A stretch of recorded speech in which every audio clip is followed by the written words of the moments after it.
Did you ever think you would make it? I feel I'm so close, I could taste sweet victory.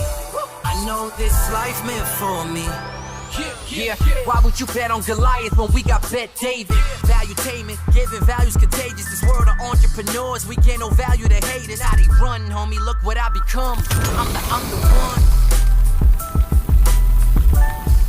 Super Bowl. Eagles go to the Super Bowl? 100%. All right, Giants, you that's want to coming make from a the bet or what? Okay. Okay. All right, let's start the podcast. By the way, Jen asked to see if we want to do a what do you call it? Fantasy football at the office. Why so not? maybe start and talk Okay. about it. Let's do it. I'm out. Okay. I'm out. All right. No interest. Let's get right into it. Okay. Episode 188. Today's home team, myself, Adam, Jedediah, and today's host of the podcast, Vinny Oshana. Dan Pena. Senator. You know, out. By the way, you look ridiculous. How Thank good you look. You know Okay, what? You Pat? look very good. First of all, when yesterday they go, hey, Vinny, you're going to be on the podcast. I was like, first of all, I got invited on the #1 podcast in the world, business, for Spotify. I go, I have to, even though I have no business being on here, I'm dressing the part. Because when you don't have an education, this suit bumps you up. That's a good point. Right. It sets me. Very- Like, what school did you go to? 100%. I Very, didn't. very impressive. Okay, so look, we got a lot of topics to go through. Yeah. A lot of craziness. One, I found the clip from 11 years ago where a guy says, what's going on with the market? This is from central London. And the reaction of the host on BBC, I just want you to see how this lady reacts when he tells the truth about what's going to happen to the economy. We'll talk about that. What's going on in Iran? And you know, a lot of times people are hearing stories about how it really is in Iran. When you hear the stats of how things are really in Iran, you're going to sit there and say, there's no way in the world that is true. Meaning, if I just gave you one stat right now before I give you the rest of it, what if I told you in Iran, they make 9-year-olds turn into women to make them believe they're ready to marry somebody if somebody really wanted to marry them? I got some of these stats I give you about women that you're going to flip out on what's going on in Iran. And respect to a lot of the people there that are, doing their part to create their own freedom. We'll discuss that. The new Giorgia Meloni, who gave a message in Italy, and the amount of criticism and love she's getting simultaneously, it's beautiful. I'm sure you saw the message, what she gave. Yeah. Powerful, a lot of enthusiasm. People love her. It's weird how people around the world are starting to vote for conservative leaders. Weird. Europe is supposed to be left socialist, but now they're saying, wait a minute, we kind of need some of the old school conservative beliefs, which Adam's extremely excited about. We're going to talk about nuclear war, of what's going on. A study from CBS News that says a war between U.S. and Russia would kill a nuclear war would kill 5 billion people. That's the only article that Adam didn't read cover to cover. Yep. Dow hits bear market, mortgage rates going crazy, luxury housing market, which the way to categorize luxury housing market is the top 5% of a market. It's not saying it's a $2 million house, $3 million house. Top 5% of any city, luxury housing market, dropped 28% in 2 months.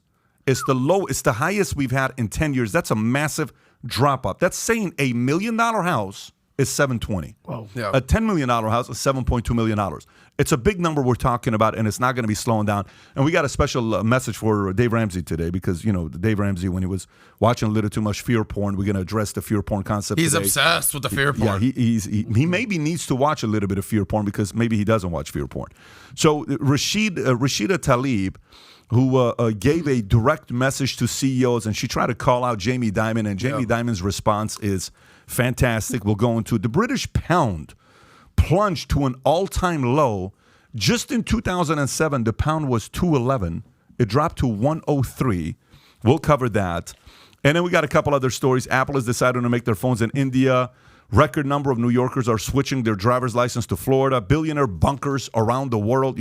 Jeff Bezos is billionaire bunker. You should see this, meaning if a nuclear war was to happen, I think Bezos is going to have a lot of fun in his billionaire bunker. Mm-hmm.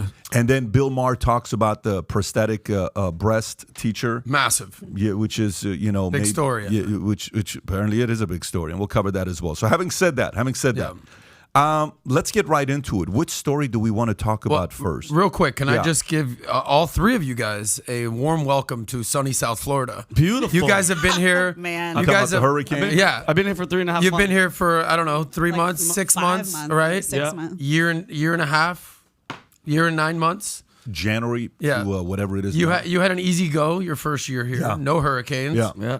you guys have never really experienced a hurricane. You've dealt with I California mudslides, fires, I earthquakes. swam here. But welcome to Florida. Thank Unless you. it's a 4 or higher, It's funny. we don't lose Yesterday, no sleep. Donnie yesterday says, "Oh, are you concerned?" I said, "Donnie, I've been bombed on, bro. You can't be worried about freaking Water, hurricane." yeah, water. I mean, you're saying the difference between you see the difference between earthquakes. Okay, if you've been through an earthquake, Yes. if you've been through a hurricane, tornadoes are pretty brutal, by the way, when it hits you. We went through that in Kentucky in the Army, and war. You know, and then what's his name? Leo threw something else yesterday. When a blizzard, not a blizzard, when a Is this like a snowstorm? when a snowstorm hits in Minnesota, he gave that. Have you been through all of those? Take the war thing out, but have you been through an I earthquake? go through war every day. I hurricane? wake up. No, the difference between a hurricane is you've got a week to prepare. Yeah. Earthquake, you don't know what's I'm happening. here. Tornado, you don't know what's happening. Yeah. Yeah, we went through, I lived in Florida when I was a kid. I lived in Fort Myers. So my dad was a part owner of a hotel, of a Best Western out there. And we had a hurricane that was so bad that the first 6 floors, the hotel was maybe 8 floors high, if I'm remembering correctly. I was a baby. I was like 4 years old. We had one that went up to the 5th floor of the hotel, just wiped out everything.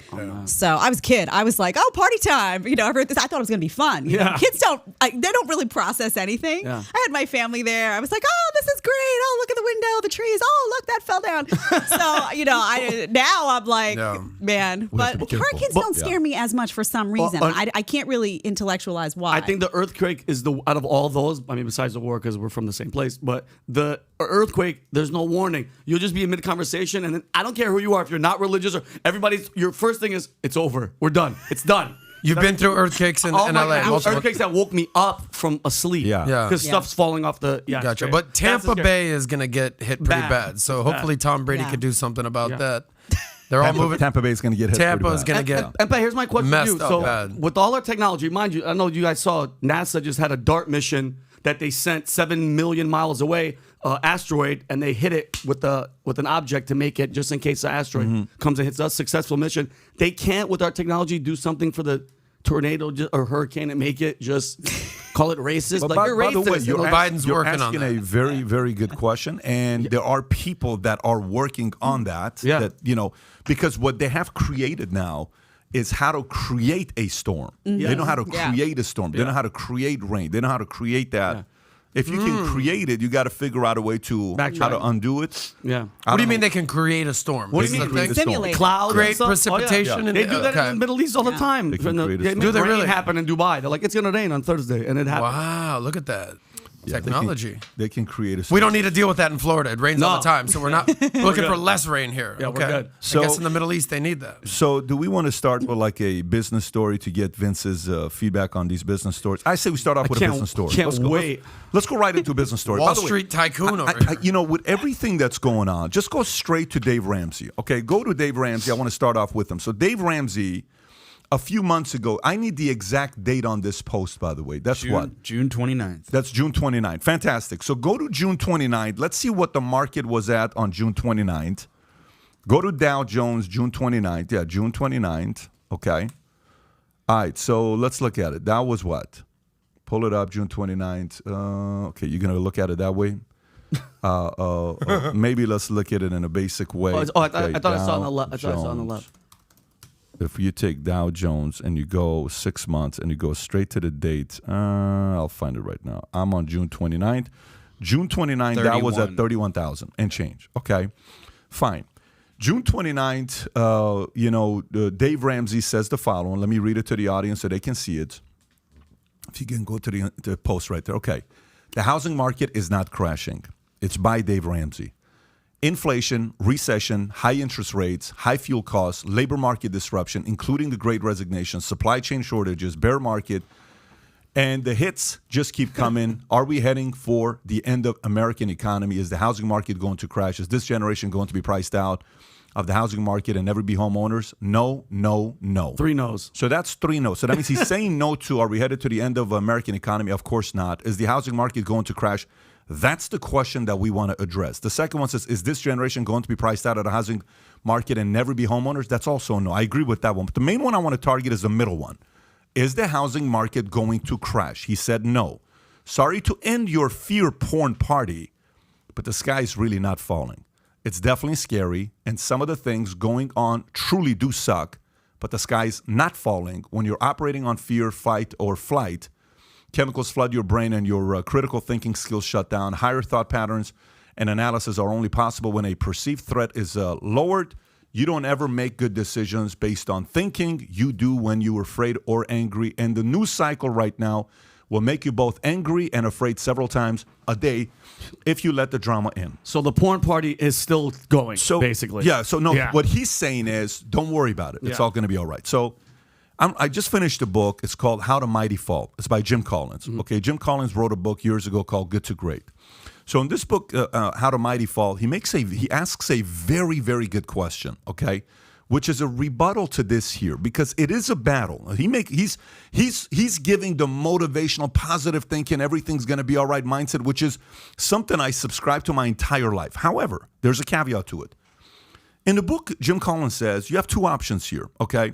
Say you're somebody who is always optimistic, and you say things like, I'm the best, I'm great, we're going to do fantastic, we know what we're doing, we're the best in the marketplace, no one's better than us, we're going to go do this, and we're going to da-da-da-da-da, okay?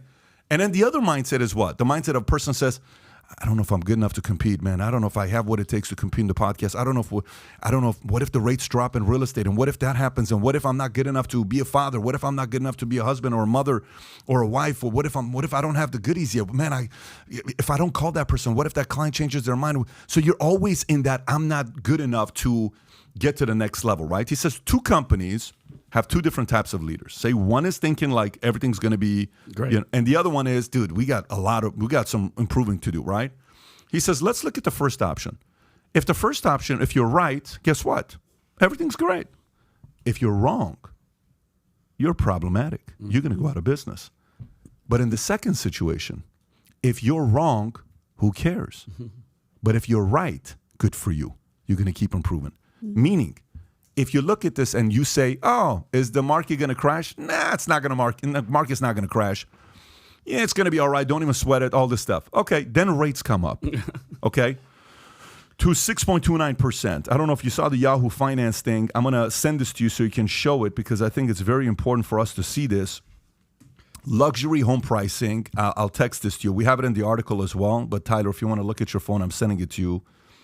Receive that one, and I'll send you the other one as well. You guys have to see this here on what the numbers of luxury, as well as I'll send you this other one as well. Pull these two up if you can. Pull both of them up if you can, okay?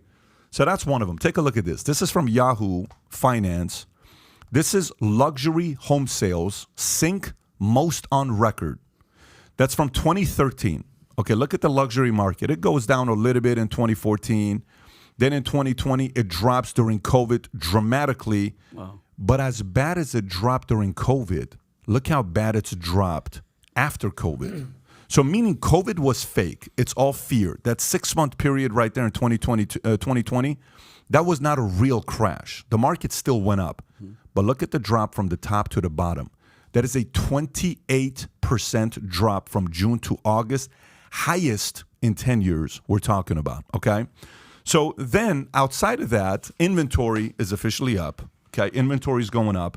Mortgage rates, if you got the mortgage rates I sent you, I don't know if you got that one as well. If you want to go to the next one I just sent you, take a look at this one here. It's not slowing down. Go to the next one. And Pat, can I ask you a really quick question? Why is it, because I think you're going there right now, luxury dropped that much. What about just regular homes? Luxury went up too much, and it was overpriced, and now people are not willing to pay. There's many different reasons they can look at. But look at this one right here. Rates from 2021 till today, 2.85 to 6.29. And it's constantly gone up. The 30-year is 6.29, 15-year is 5.44, and the 5-year ARM is 4.97. So the concept of fear porn, here's a part then. Then people say, well, does this mean the bear market is here? Is this the end of it? Is this like, Pat, what's going to happen next? Let me show you this other one here, and then we'll do some commentary.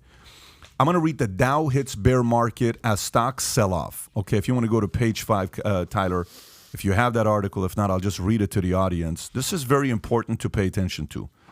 Okay, so Dow hits bear market as stocks sell off goes from bad to worse.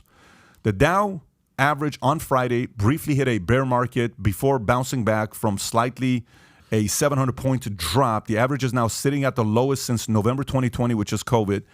This is the S&P 500 NASDAQ Composite wrapped the second highest straight week of losses, retreating to June lows. The pain may continue following the Federal Reserve 75 basis point rate hike and new projected 4.4% federal fund rate, a percentage point higher than initial forecast. The team at Goldman Sachs, led by David Kostin, cut their outlook of the S&P 500 this year by 16% to 3,600 versus a prior of 4,300, as the economy faces the likelihood of sharp downturn or hard landing. When you see numbers like this, Adam, what do you think about? What do you think about with Dave Ramsey talking about the real estate's not going to crash, and then you see the market dipping 28% specifically on real estate? How do you process that? I mean, I'm looking from a macro perspective. I mean, the world has changed so much in the last 2 years, right? I mean, think everything we've gone through with COVID and the markets and real estate and masks and lockdowns and recessions and this, and I think everyone is looking for stability at this point. So there's so many people saying, I know that the market's going to go up. Market's not going to go down. This is what happened with COVID. This is what's going on in the World Economic Forum. Like, there's so many different things going on. And I think it's incumbent on you as an individual to seek stability in your life. There's going to be experts telling you X, Y, Z, up, down, left, right. Yeah. I think it's very important for you as an individual to take ownership in your life and say, can I make my life better, and tune out the noise? We're literally going through a hurricane right now, like in Florida. And I feel like the entire world, to use a metaphor, is going through a financial, socioeconomic hurricane. And in the middle of this crazy storm that's going on, the calm and the eye of the storm is the only place in the middle of a hurricane where there's actually not craziness going on. So in all the craziness of the world, you need to figure out where that stability can come from in your life, whether that's God, whether that's family, whether that's politics, whether that's just, your own individual freedoms, whatever it is. You need to find that certainty in your life. I don't know if Ramsey's right. I don't know if he's wrong. I don't know if Jamie Dimon's right. I don't know if he's wrong. But you need to kind of find the voice of reason in your life and find your center of gravity and figure it out for yourself, because nobody's coming to save you. You got to save yourself. Great analogy. I love the fear porn conversation, though, just because I feel like we've seen that explode so much in society over the last 2 years. And fear has played a role in people's health decisions, where people live, how they live. It's had a huge impact on the way parents raise children. Now you have a lot of kids that are growing up afraid of literally everything, because their parents are now afraid of everything because they've been through COVID, and it's affecting society at large in so many ways. It affected the way the school system runs.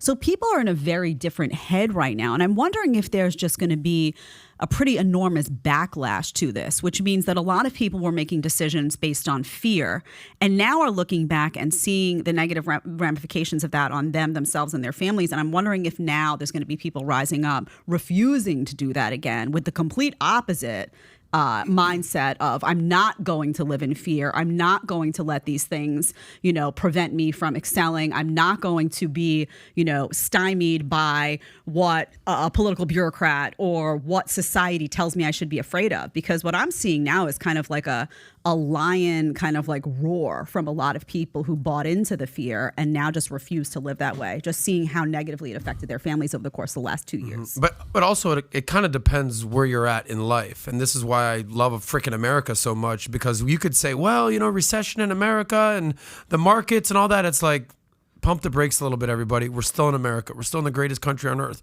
If you're in the middle of Ukraine, or if you're in, the Philippines, or, certain countries out there, they're not exactly stable. You're living in a constant state of fear. I mean, if you're in Iran right now, if you're in Russia right now, if you just called up into the militia, or if you're one of these young women who's basically protesting for their lives, you're in a constant state of fear. So, from a macro perspective, just appreciate what we got here in America.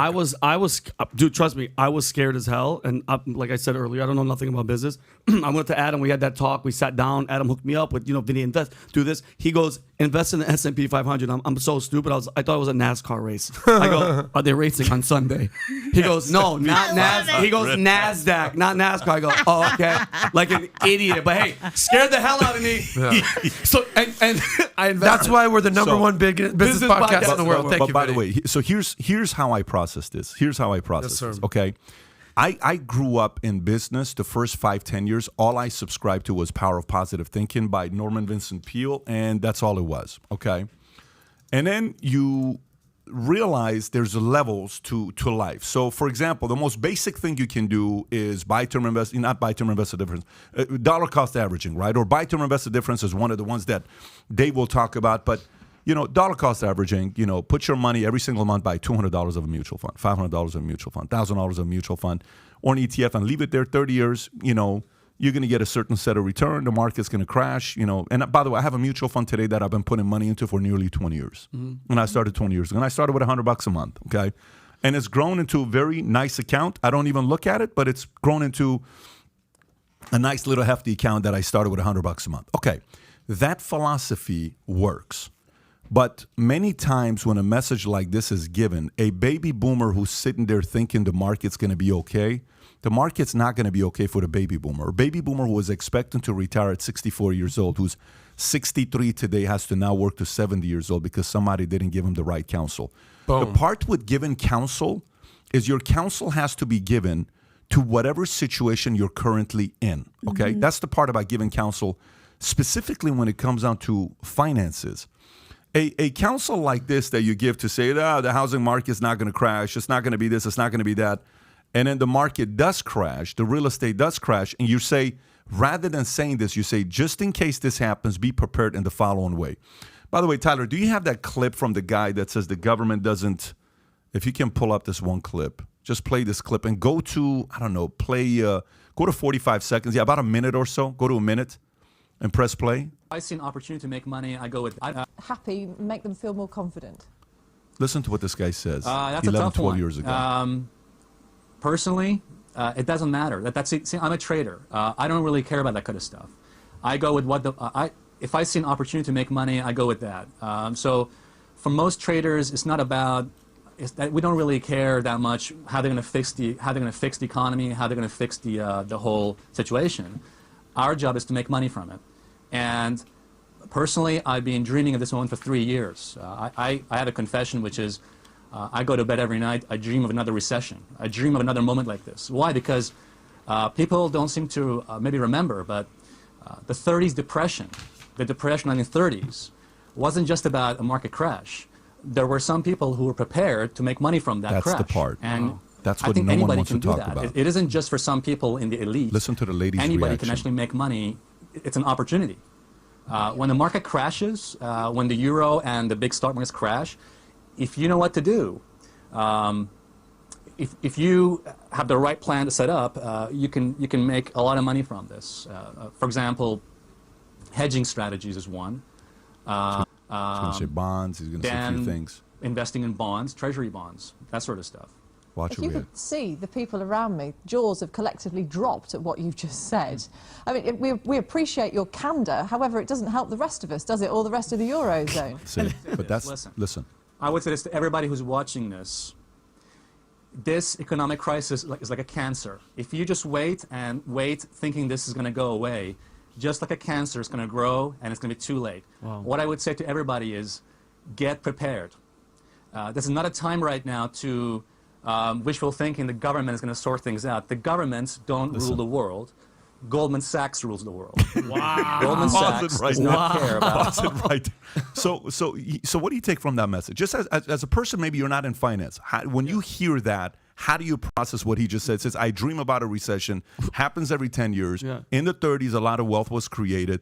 Government doesn't run everything. Goldman Sachs, how do you process it? It's up to you. When shit hits the fan, it's up to you to take it. And Adam's been saying this forever. It's an opportunity. It's not a really good looking opportunity, but you have to jump on and be ready. Like right now, just from hearing that, in my head, I'm like, I have to ask both of you after this, what bonds should I be looking at, and what, Goldman Sachs, what the hell are they up to? Because just be ready, just be prepared, because like right now, Pat, do you guys think it's going to be? It's the White House is, they BS every single day. Everything's fine, borders fine, economy's great, everything's fine. When I know we talked about it, 13 months, you said. So now we're getting to like the 6 or 7 more months till everything goes kaput. Do you think we're still going towards that? So just look at it this way. This is what I said the other day. Okay.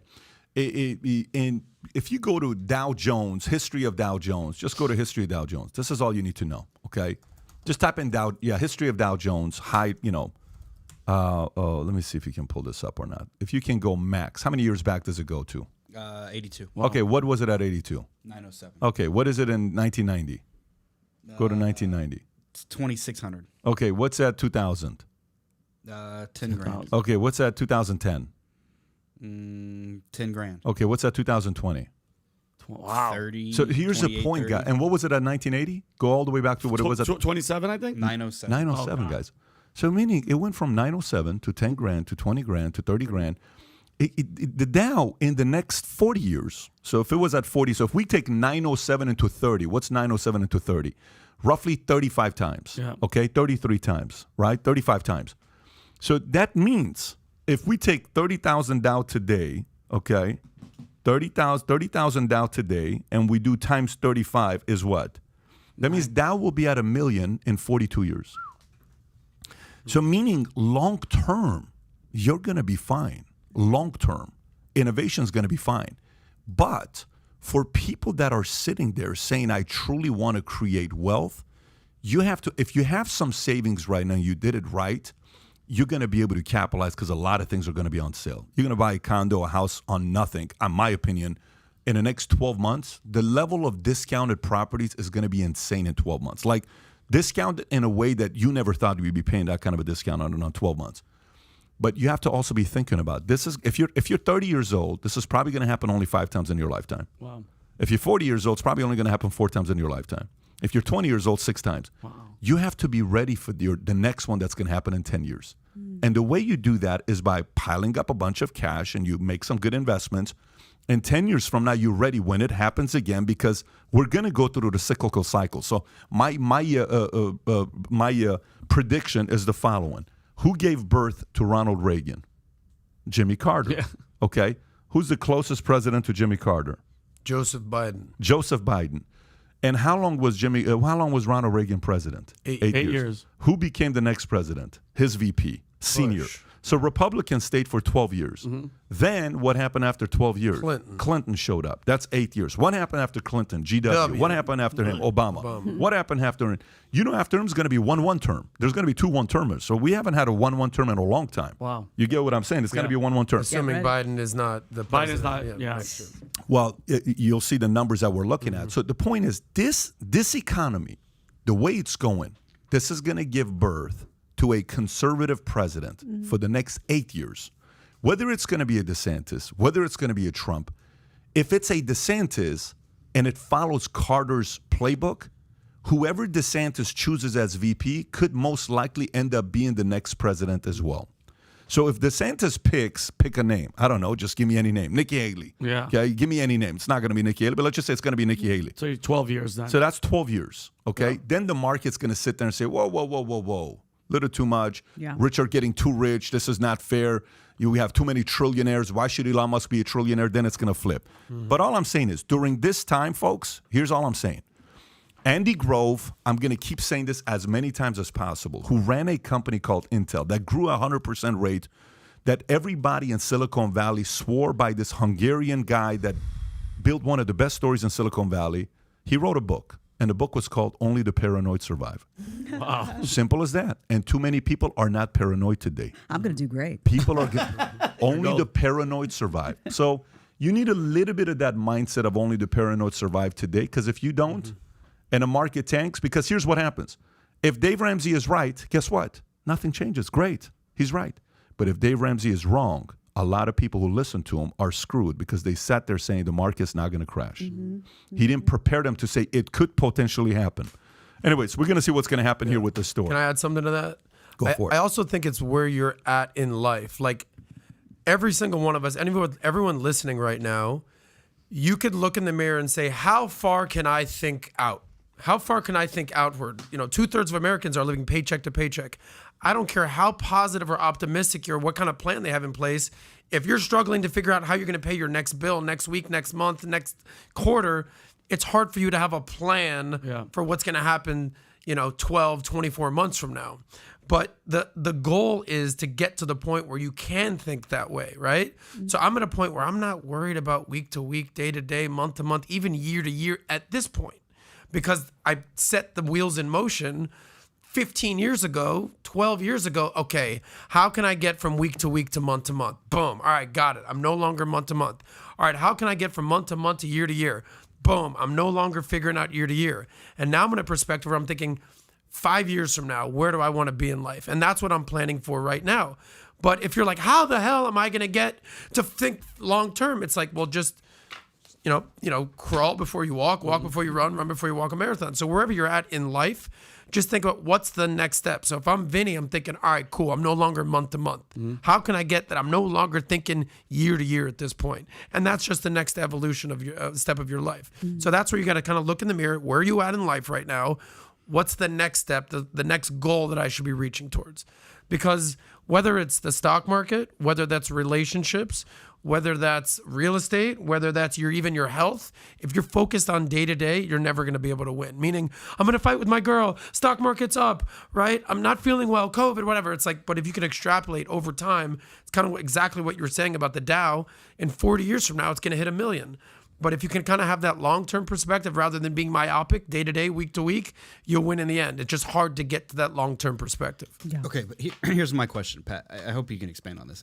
Do we make it 40 years? So we're at $31 trillion in debt, right? Yeah. So I'm looking at numbers. I'm seeing a few different. Oh, my God. 2022 fiscal year, the government spent $7 trillion, $5 trillion, $9 trillion, whatever. It was $740 billion in the Inflation Reduction Act. Like, when you factor in unfunded liabilities, we're at $300 trillion in debt. This is unsustainable. Yeah. Adam's talking about thinking about year to year to year. We're not doing that. We're thinking day to day to day, and we're spending much money as humanly possible. We are printing money. I don't know how this is sustainable. I don't know how we make it 40 years. That looks like a casino. I thought that was like a game on a casino floor. Like, what? Is that real? It's the debt clock. This is the debt my clock, God. and this doesn't factor in unfunded liabilities. Go to domestic GDP. I thought I thought we were like about to bet on something. Go to domestic GDP. All right. my Well, God. So I'm just going to boil this down to, obviously this is disgusting. You see all the red, no doubt. But if you're Tyler makes a point, though. I'm curious to know what you're going to say. Total I'm just debt saying, to GDP is 137%. clearly we need to figure out in the red. debt situation. But whether it's the U.S. economy or your own individual household economy, there's two sides to every financial plan. There's offense and defense. Thank God we still have the number one offense in the freaking world, the United States of America. GDP is what, 25 trillion? Right? Where are we at GDP-wise? I don't know where we're at. Okay, 25 trillion. So it's not like we're some crumbling economy that can't sustain paying our bills. We just got to figure out how to stop running up the credit card. I don't know about that. So look, here's when we first started the insurance company, I recruited a husband and wife. Wife's name was Diana, and she sat me down. It's December 31st of 2010. It's 4:50. A guy's coming for me to sign a contract to take over a lease in Woodland Hills at the Warner Center Marriott. And she says, I want to come work with you, but you seem like you're a little bit too aggressive, and I'm worried that, the insurance company is going to have challenges because of the finances, that you're going to have some reckless spending that's going to cost the company to go out of business. And I look at her, I'm like, that's a fair concern. I said, but the part that you don't know, and the only way I can tell you, is that there's a lot of things I'm very frugal with, which allows me to make the tougher decisions when we need money, right? Company starts. Do you know in the history of the insurance company, I was never the highest paid guy in the company? I've never been the highest paid guy in the company, okay? Never. Including Valuetainment, I'm not the highest paid guy in the company. Highest paid salary, I'm not in the company, right? But what we did is we took the money and we stayed very paranoid. For example, till today, if I have to pay, AV comes and says to us, $80,000 is the bid. And, typically people who are taking the bid, I'll go, Pat's $80,000. I'm like, I'm not paying $80,000. Let me see the bid. No. Go back to them for $62,000. We settled at $65,000. We just say $15,000. Now, somebody may say, who cares about that $15,000? It's $15,000 that you say, right? Yeah. Well, here's how we have to go. This is all it is. I say, you sure this is how much the camera is? Yes, and I'll go online. So the other day, guys coming to set up the internet system at our house because we want to watch the fights in the cabana in the back instead of so we can smoke the cigars. And I'm setting it up. He said, it's going to cost you $130,000. Oh, really? Yeah. Which equipment you got? I'm on the Zoom with them, and I'm going pricing out all the equipment myself. And I'm looking, I said, why are you charging me this much? And why are you charging me this much?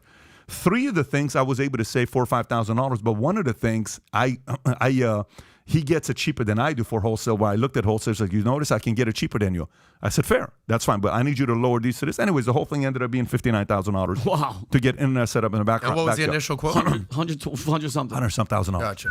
But we have the structure where we look at 3 different offers on anything we buy, no matter what we do. I don't think our government is paranoid enough with this debt. I don't think the American people are paranoid. I don't think a lot of CEOs today in Fortune 500 are paranoid. I don't think a lot of people who are saying just take the vaccine or just take this. I don't think enough people are paranoid. How much research do we have on this? I think too many people have become like, it's okay. No, man. Yeah. You got a wife, you got a husband, you got kids. You're the leader of the pack. You need to be a little bit hesitant about what's going on. Do your own research before you jump to conclusion with everything. We've become a little bit too, yeah, okay, yeah, no, I don't know. I don't know what's going on with this. I don't know what's going on with the mortgage side. So we need to be a little bit more from that perspective, unless if you're the type of a person. My dad told me something. We had a uncle named Albert, favorite uncle we had. He would come Sundays, and he only wanted to watch one show on Sundays. Do you know this story or no? No. He would come to my house, doesn't speak any English. Okay, a Syrian guy, Albert. Okay. The only guy that would give me $100 for my birthday. Really? Every birthday, and I love him for it. Eventually, I took him to a cruise in Caribbean with my dad. I said, listen, for every $100 you just gave me, I'm flying you out. We're going to have a blast. Wow. You have done so much for me. I love you. He's in hospital. He just got out. I love Albert. Family's special family. They changed my life. But one day he comes in. Albert comes in on Sundays. He says, I said, Albert, the usual? Yeah, put it. I want to watch it in Assyrian. He wanted to watch Kings of Comedy because he wanted to watch Bernie Mac. Wow. He's watched the Bernie Mac from Kings of Comedy. If I tell you 100 times, that's a small number. I said, do you know what he just said?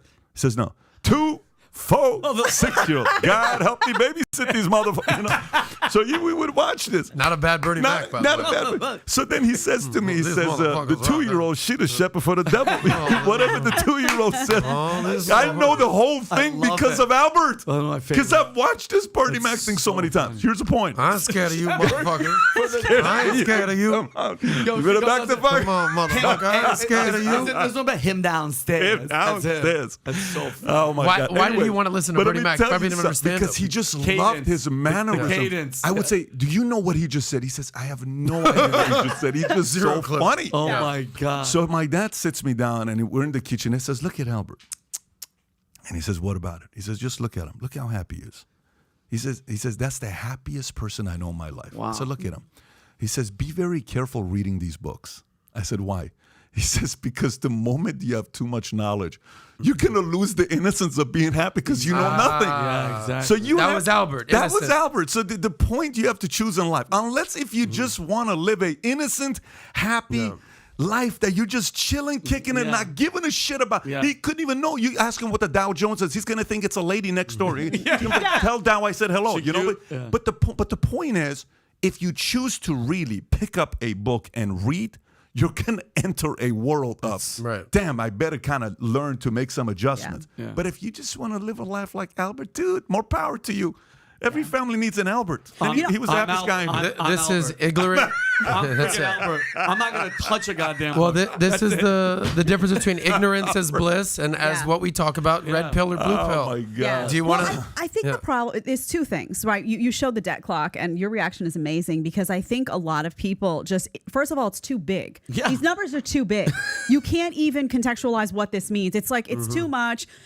And what people do is they look at that and they say, "Oh, $30 trillion," and you know what? We're fine. We're okay. We're not like nothing's blowing up. Nothing's happening right in their immediate backyard where they can say that's why. So they say this is just too much. I can't even wrap my head around it. Whatever, it'll fix itself. There's that type of attitude. It's not relatable to people. People need to say this $30 trillion, how does that affect you?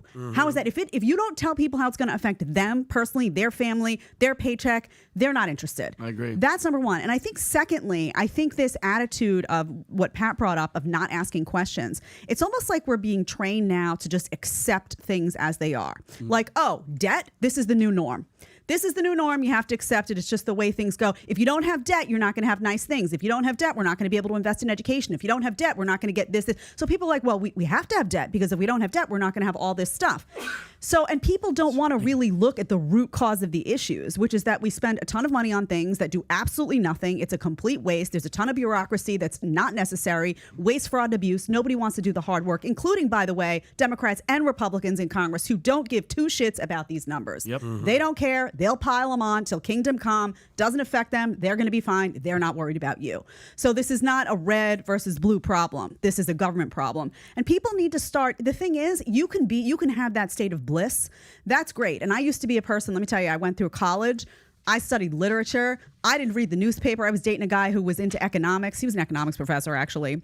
And he was always like, hey, did you read the New York Times today? And I was like, no, I didn't, because I want to have a nice day. So you were Albert. You know, you were Albert. I was. She was Albert. I was. I love it. I love it. I'm and you know what? I was a happy son of a bitch in college. Yes. I smiled ear to ear. I didn't need any of that shit. But here's the problem. You grow up, that's great in college. You then become an adult and this shit hits your backyard. You then have a child and this shit hits your child. You then try to save money and this shit hits you. So that state of bliss, if you really want to start saving, if you really want to build a business, you can't live in that bliss because that bliss is not real. Yep. So, you know, I get it. I get the head. Believe me, there's days I'm like, man, do I just go open a spa somewhere and just, I don't know what to do with myself, just not to worry about all this. But you have to figure out a way. Here's the thing, people. Figure out a way to look at it, be realistic about it, figure out how it affects your family. Don't get scared of it. Strategize around it. Strategize around it. And you have to understand, you can't control all this, but you can control some of it. You can control what happens at the ballot box. I'm not saying that person that gets elected is going to care deeply about debt, but you know what? You make certain decisions. Someone might care a little bit more than someone else. You can make decisions about where you put your kids in school. You can make decisions about where you live. You can make decisions about what job you get. Don't allow these big numbers to make you feel powerless, and also don't pretend they don't exist. It's real. This is reality. You don't have to be buried by it, but you do have to be cognizant of it. Yep. That's Right. my I message. agree. I'm 100% with her on what she said. Powerful way to transition into the next topic. Quick shout out to some of the super chats. Guys, if you got questions, put a super chat. We may go through some of yours. Thoughts on mortgage-backed securities crashing? Miguel gave $20. Thank you for that. You think we're surprised? I don't know why anybody's surprised. It's going to continue going that direction. Next, SN Network said, nice to see Avengers Assembly again with love from Sweden. You are more than welcome. Scott Rodriguez, $50. Attitude is a little thing that makes a big difference. You're right, Scotty. Success is not final. Failure is not fatal. It is the courage to continue that counts. If you're going through hell, keep going. Everyone has his day, and some days last longer than others. We have Fadi Murad, huge fan of this show. Love what you guys are doing, Pat. You always invite guests with opposing views to your own, which really brings value to the audience. Have you found anyone with a real argument supporting the economy? Fadi, I will tell you, this seat right here is available for Dave Ramsey to come and sit down and talk all day long. I think the audience would win. I'd be more than happy to sit down and have a conversation with them, or anybody else you want to recommend. Put a recommendation down or tell us on Twitter and tag them, and then we'll retweet it and go from there. Captain Ahmed gave $20 from Australia. Best podcast, love from Australia. Love you. Scott Rodriguez, I want a cookie. All right, next topic. Do we want to talk about Iran, or do we want to go into a lighter subject? Yes. Do we want to talk about Iran? Our families are from there. We might as well. Let's talk dip about in there a Iran. little So Iran, obviously, it's been a mess. If you've seen some of the videos, we talked about it, I think, on the last podcast on what is taking place there. At a reaction video I did to it, but a few things that people need to know with Iran. You know, everybody lives their lives and does their own thing, but sometimes when you actually see what is really going on and what the climate in Iran is, you know, a lot of people, left, right, center, it doesn't matter what it is. There are certain things that we all agree on when it comes down to men and women, okay? The basic things that we all agree on, where everybody should be treated equally when it comes down to voting, marriage, divorce, you know, all that stuff. But let me just give you some stats, folks. This is Iran, and you tell me how you feel about this. Would you be okay living in a country that accepted this? At age 7, girls in Iran are forced to wear headscarves to attend elementary school. They can't go to school if they don't comply.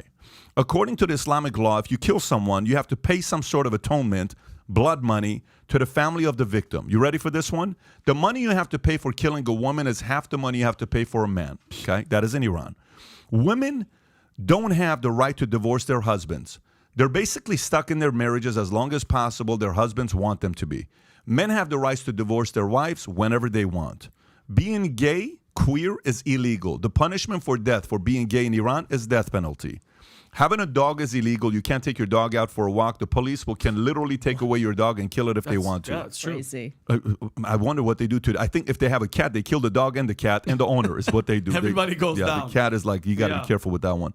They throw a stupid puberty ceremony for us when they turn 9. They brainwash girls with this is a day you turn into a woman at 9 years old. They make us wear chador, similar to abaya, on that day and force us to say Islamic prayers.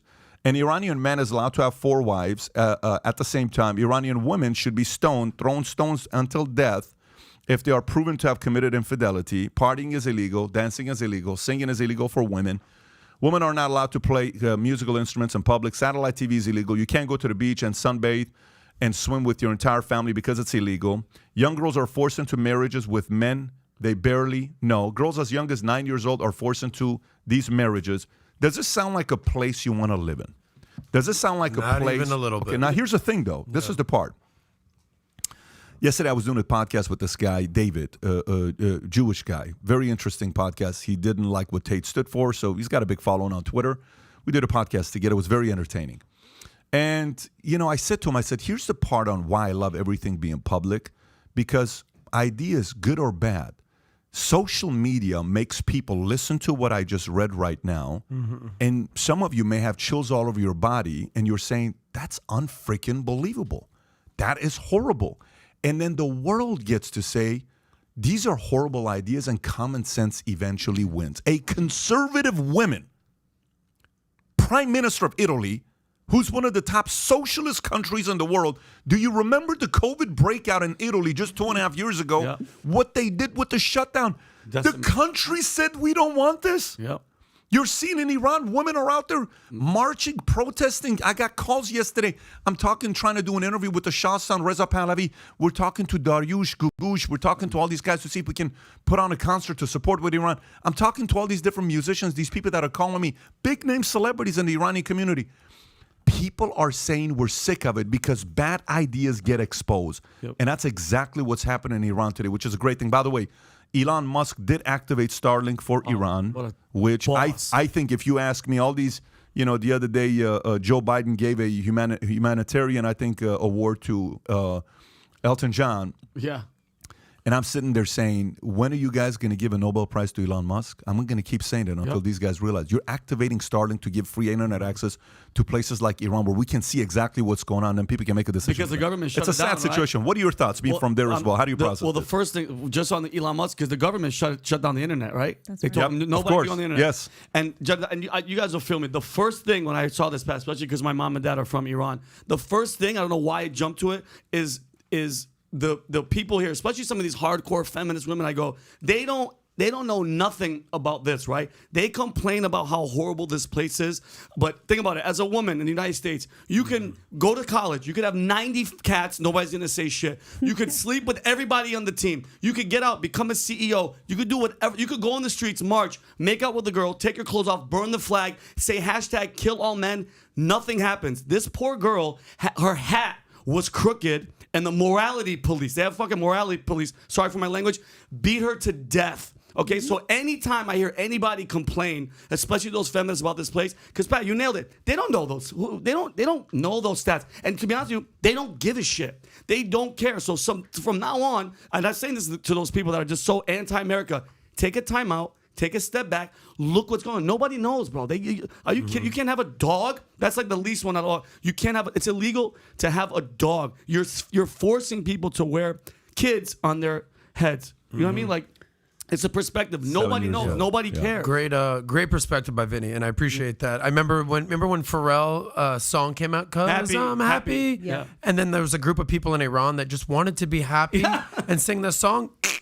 We never heard from them again. Never again. They just wanted to be happy. Yep. I think to your point about Elon Musk and Starlink and the Nobel Peace Prize, look, for millennia, what were the 3 basic necessities that everyone needed to survive? Food, water, shelter. Okay? And then over the last couple hundred years, that went to food, water, shelter, money, and resources, right? So it went from 3 to 4. Now, today, food, water, shelter, money, internet access.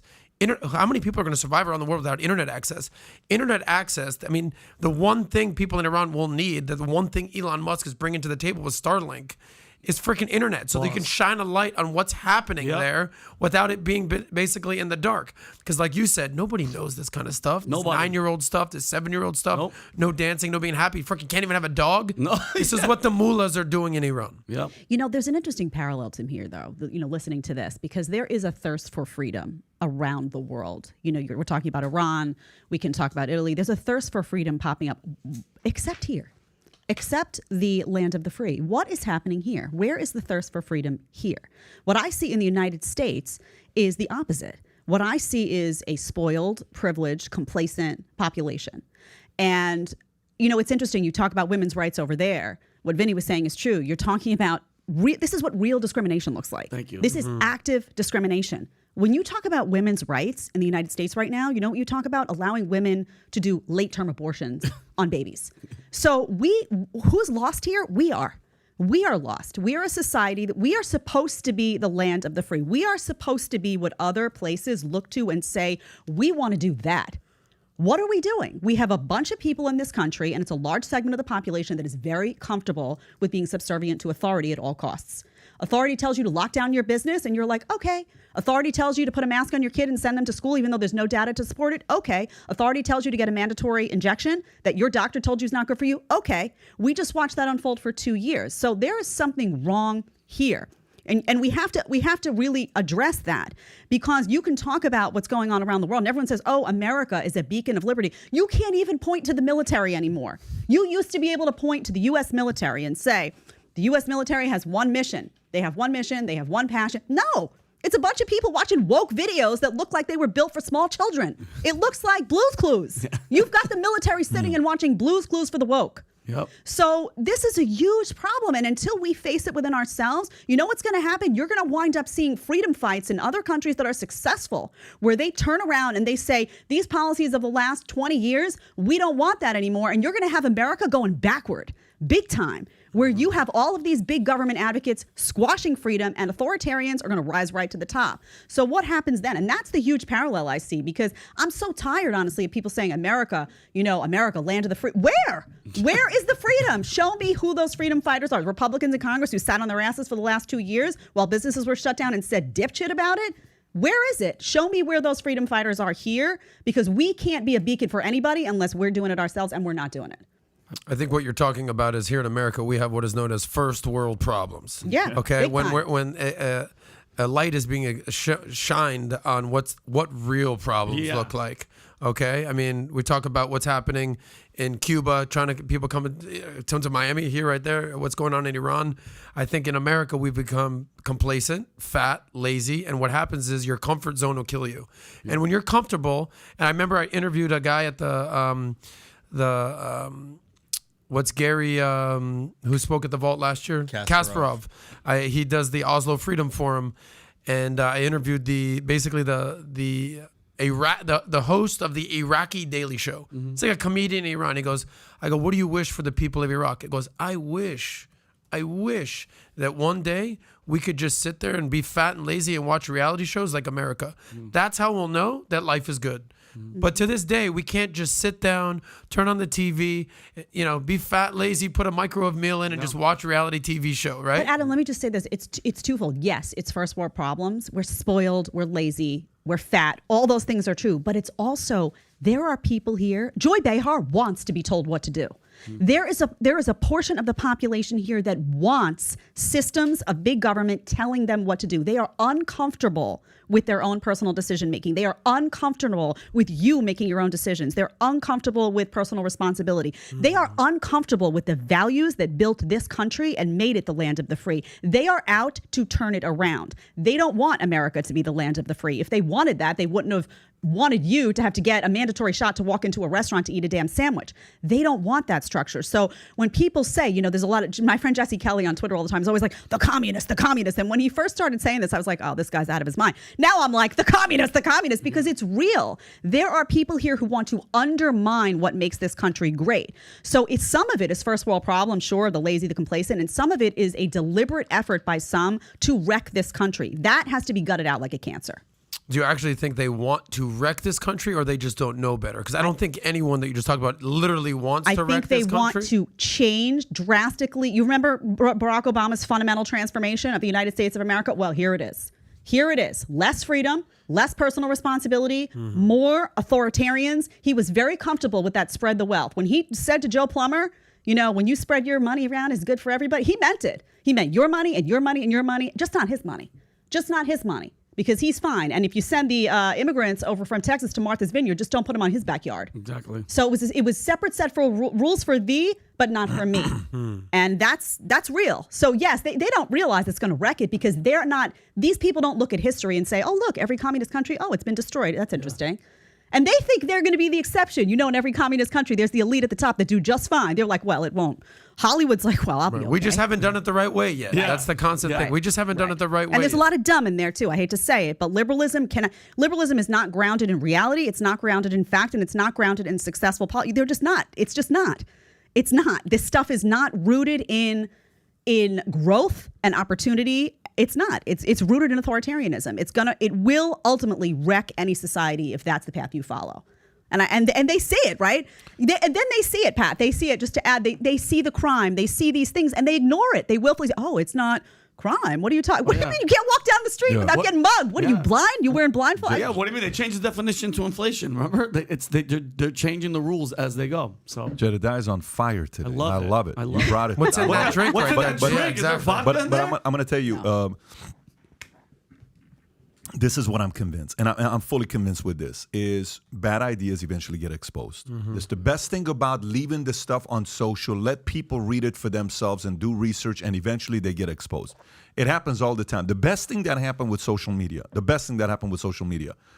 is good idea, bad idea. Doesn't matter. Everybody got exposed. Good or bad idea. Everybody got exposed. If you think about some of the guys in the Christian community, the churches that were abusing their members to make money, guess what happened to them? They got exposed. You know that one pastor that's sitting by his plane and he's like, let me pray for you. Let me pray for you. And the lady's like, no, but let me ask you a question. So can you tell me why you need a fifth jet? Because God wants me. Well, listen, that guy got exposed.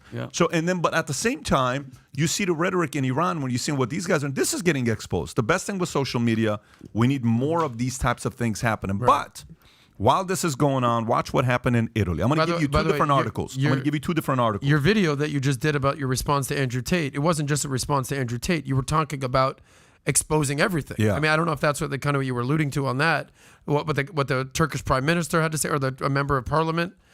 Just basically, people are not dumb. Exactly. Listen, that's my people are not dumb. We are not dumb. Sometimes people think everybody is dumb. People are not dumb. They can sit there and say, that just doesn't, a kid knows when something doesn't make sense. We are born with knowing when something just doesn't make sense, and they're going to get exposed. I want to read you two articles, okay? So one is from CNN, one is from Wall Street Journal. Then I want you to watch his speech. Then I want you to know how CNN responds back to it and what they call this lady, and then see if you think she does sound like somebody like what they're calling her. So I'll read you the Wall Street Journal article first, okay?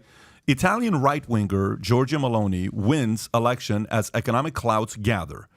Italians elected a right-wing coalition to lead the country, choosing an untested leader who will confront Europe's gathering economic downturn and energy crisis resulting from Russia's invasion of Ukraine. The incumbent right-wing government will face difficult decisions over how to protect Italian households and businesses from sky-high prices for electricity and natural gas. Italy's perilous public finances allow limited scope for fiscal largesse. EU governments have so far struggled to agree on collective intervention to tackle energy costs, aware that any adverse reaction by bond investors could further hurt Italy's economic outlook. She has sought to reassure financial markets that a government led by Brothers of Italy would seek to maintain fiscal discipline. Okay, so that's Wall Street Journal. Okay, and the way she's going to do it is that constraints could leave limited scope for the radical tax cuts that some in the right-wing coalition want. Okay, radical tax cuts. Okay. Now, let me read you CNN's. You ready? Here's CNN. Same story, same day, different title here. Giorgia Meloni claims victory to become Italy's most far-right prime minister since Mussolini. That's the title. Brothers of Italy's leader Giorgia Meloni have claimed victory in a general election that seems to get set install her as Italy's first female prime minister, leading the most right-wing government since the fascist era of Benito Mussolini. Keyword, fascist. Meloni entered Italy's crowded political scene in 2006 and co-founded the Brothers of Italy in 2012, a party whose agenda is rooted in Euroscepticism and anti-immigration policy. In the last election in 2018, the party won just by 4.5%, but its popularity has soared in recent years. I wonder why. Underscoring Italy's long-standing rejection of mainstream politics, a 45-year-old mother from Rome, Meloni, is deeply conservative, openly anti-LGBT, and has threatened to place same-sex union, which were legalized in Italy in 2016, under review. She has also called abortion a tragedy, rising fears for the future of women's rights in the country. So now, for some of you guys that haven't seen this video, I put it on Twitter yesterday from another person that I just want to tell you what happened to her clip in a span of a day. Okay, 18 million? 18.3 million views in a day. So just listen to her. First, see if she sounds reasonable. You have to read the captions to see what it says, and then we'll tell you how you feel about her. So start it from the beginning. Potrei farne tante altre di queste domande. A monte c'è quella che ci facciamo oggi: perché la famiglia è un nemico? Perché la famiglia fa così paura? C'è una risposta unica per tutte queste domande. Perché ci definisce, perché è la nostra identità. Perché tutto quello che ci definisce in questo tempo è un nemico.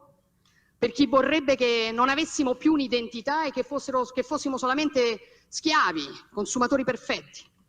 E allora è sotto attacco l'identità nazionale, è sotto attacco l'identità religiosa, è sotto attacco l'identità di genere, è sotto attacco l'identità familiare. Non devo potermi definire italiana, cristiana, donna, madre, no.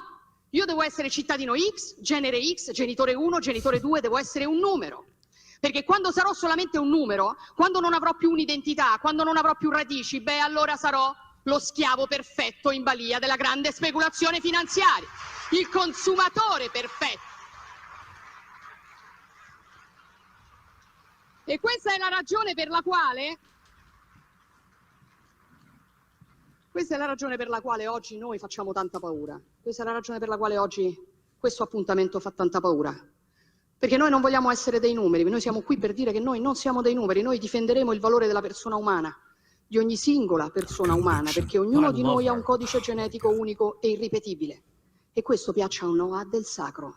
Lo difenderemo Dio, la patria e la famiglia, che fanno tanto schifo a qualcuno.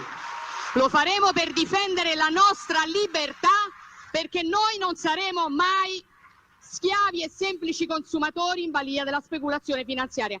Ecco la nostra missione, ecco perché oggi sono venuta qui. Scriveva Chesterton ormai più di un secolo fa, vediamo se ve lo trovo. Fuochi verranno attizzati per dimostrare che 2 più 2 fa 4. Spade verranno sguainate per dimostrare che le foglie sono verdi in estate. Wow. Quel tempo è arrivato, signori. Siamo pronti. Grazie. Okay. Can I say one thing that struck me, bro? That is... First of all, amazing. I love her. I didn't watch the whole thing. I saw clips. And how this is how the left side and the other side works. If you saw that clip, Jed, and you didn't have no subtitles, you didn't know what the hell she was saying. See it? They'll take just her yelling and being aggressive and be like, look at how she looks like a Mussolini. Look how she looks like she's aggressive, and look at her anger. You have no idea what the hell she's saying. And look at the message she just said. She's really woke. I loved it. I loved it. And I it's interesting. If I saw like in the chain, people were responding and people were saying, can we get her over here? Like, how do we get her to come over here? Please. And it's true. If you look at American politicians, there's such a diluted version of that. Like that looks like a real person with that looks authentic. She cares. What she's saying. It doesn't look like a programmed robot coming out and saying a bunch of talking points. But I think this message is terrifying to authoritarians. It's terrifying to folks on the left. By the way, it's terrifying to folks on the left in this country because they see the vigor with which a lot of people in America responded to this. And they're like, oh, we don't want any of that. Look at what she's talking about. God, country, family, freedom, the power of the individual. She's talking about facts. She's talking about basic facts being ignored. That's a pivot to gender identity. She's talking about the fact that we've just left that whole realm of the objective for this subjective whatever by which we can inject woke politics into everything. I thought it was a very, very powerful speech. I think this is what the left's been battling in the United States for a long time. I mean, you remember Back to the 2008 presidential election, them making fun of people who were clinging to Bibles and their guns and going after these concepts of individual liberty and individual freedom. So I love seeing it there. I think it's important to see it there. But more than anything, Republicans in this country should be embarrassed. They should watch somebody like that. They should feel lazy. They should feel embarrassed, humiliated, and somebody should get off their ass and really start talking, because it's not safe. It's not safe like here. Like, oh, freedom is safe here. It's not. It's not safe here. And we shouldn't be relying on other countries and leadership in other countries to say what we should be saying and doing here. I think DeSantis is the closest, if I may, is the closest that we have to that type of leader. I think so. The way he speaks, the way he doesn't care, the way he doesn't hold back, the way he's just, raw. That, to me, that's the female version of Ron DeSantis. I mean, I'm a fan. I love her. She's amazing. The question you have to ask is why. It's a very basic question. Why did that video go viral? Why? It's a very basic question. Why did 19 million people how long was it up, by the way? I'm actually really curious. Why did 19 million, from the moment the guy posted, I'm going to go to the account. Was it 2 days back? Yeah, why did this was posted 9/25/22. What's today's date? 27. And it was posted at 11:34 p.m. So it's not really 2 days. It's really 36 hours, 35 hours. Why has this thing gotten 19 million views in 35 hours? You think because the people want Is it that? because 19 million people hate it? Or is it because 19 million people say, dude, this is kind of how I feel? What's wrong? And by the way, it's 19 million people who retweeted this. Out of the 19 million people who retweeted, how many of them don't speak Italian? Do you realize 19 million people retweeted a message just to read captions and to feel her energy, knowing no clue? I don't speak Italian, but I relate to this woman. How do you process this, Adam? Well, I'm not ready to anoint her the best president ever yet. I mean, she's been in office 1 day. So let's just pump the brakes here. If you're nobody here is saying best president ever. Exactly. People are saying a message that she gave. Nobody said best president ever. And that allows me to speak about the message now. Clearly, this is someone who's passionate, speaking with conviction, and people want authenticity. You can tell that she's just like, yo, here's the freaking deal. So I respect that. But I'm not going to rush to judgment. We're all familiar with the Jeremy Lin analogy. You just one good game or one good string of games doesn't make a career. So Adam, nobody's going to judge her policies. The message is what we're talking about. How do you feel about her message? I don't care what the message she gave. Why is this message doing so well in a time like this? Well, why is her message? Why isn't Italy, that was a socialist country, forcing everybody to stay home? This country that is going through all the high taxes, all the high regulation, all the high bullshit. Why is it all of a sudden they want somebody like her? Why is this message resonating with the people? Well, listen, I watched a few of her speeches, not just this speech, okay? So I'm not going to rush to judgment and pretend I know all the answers to freaking Italian politics.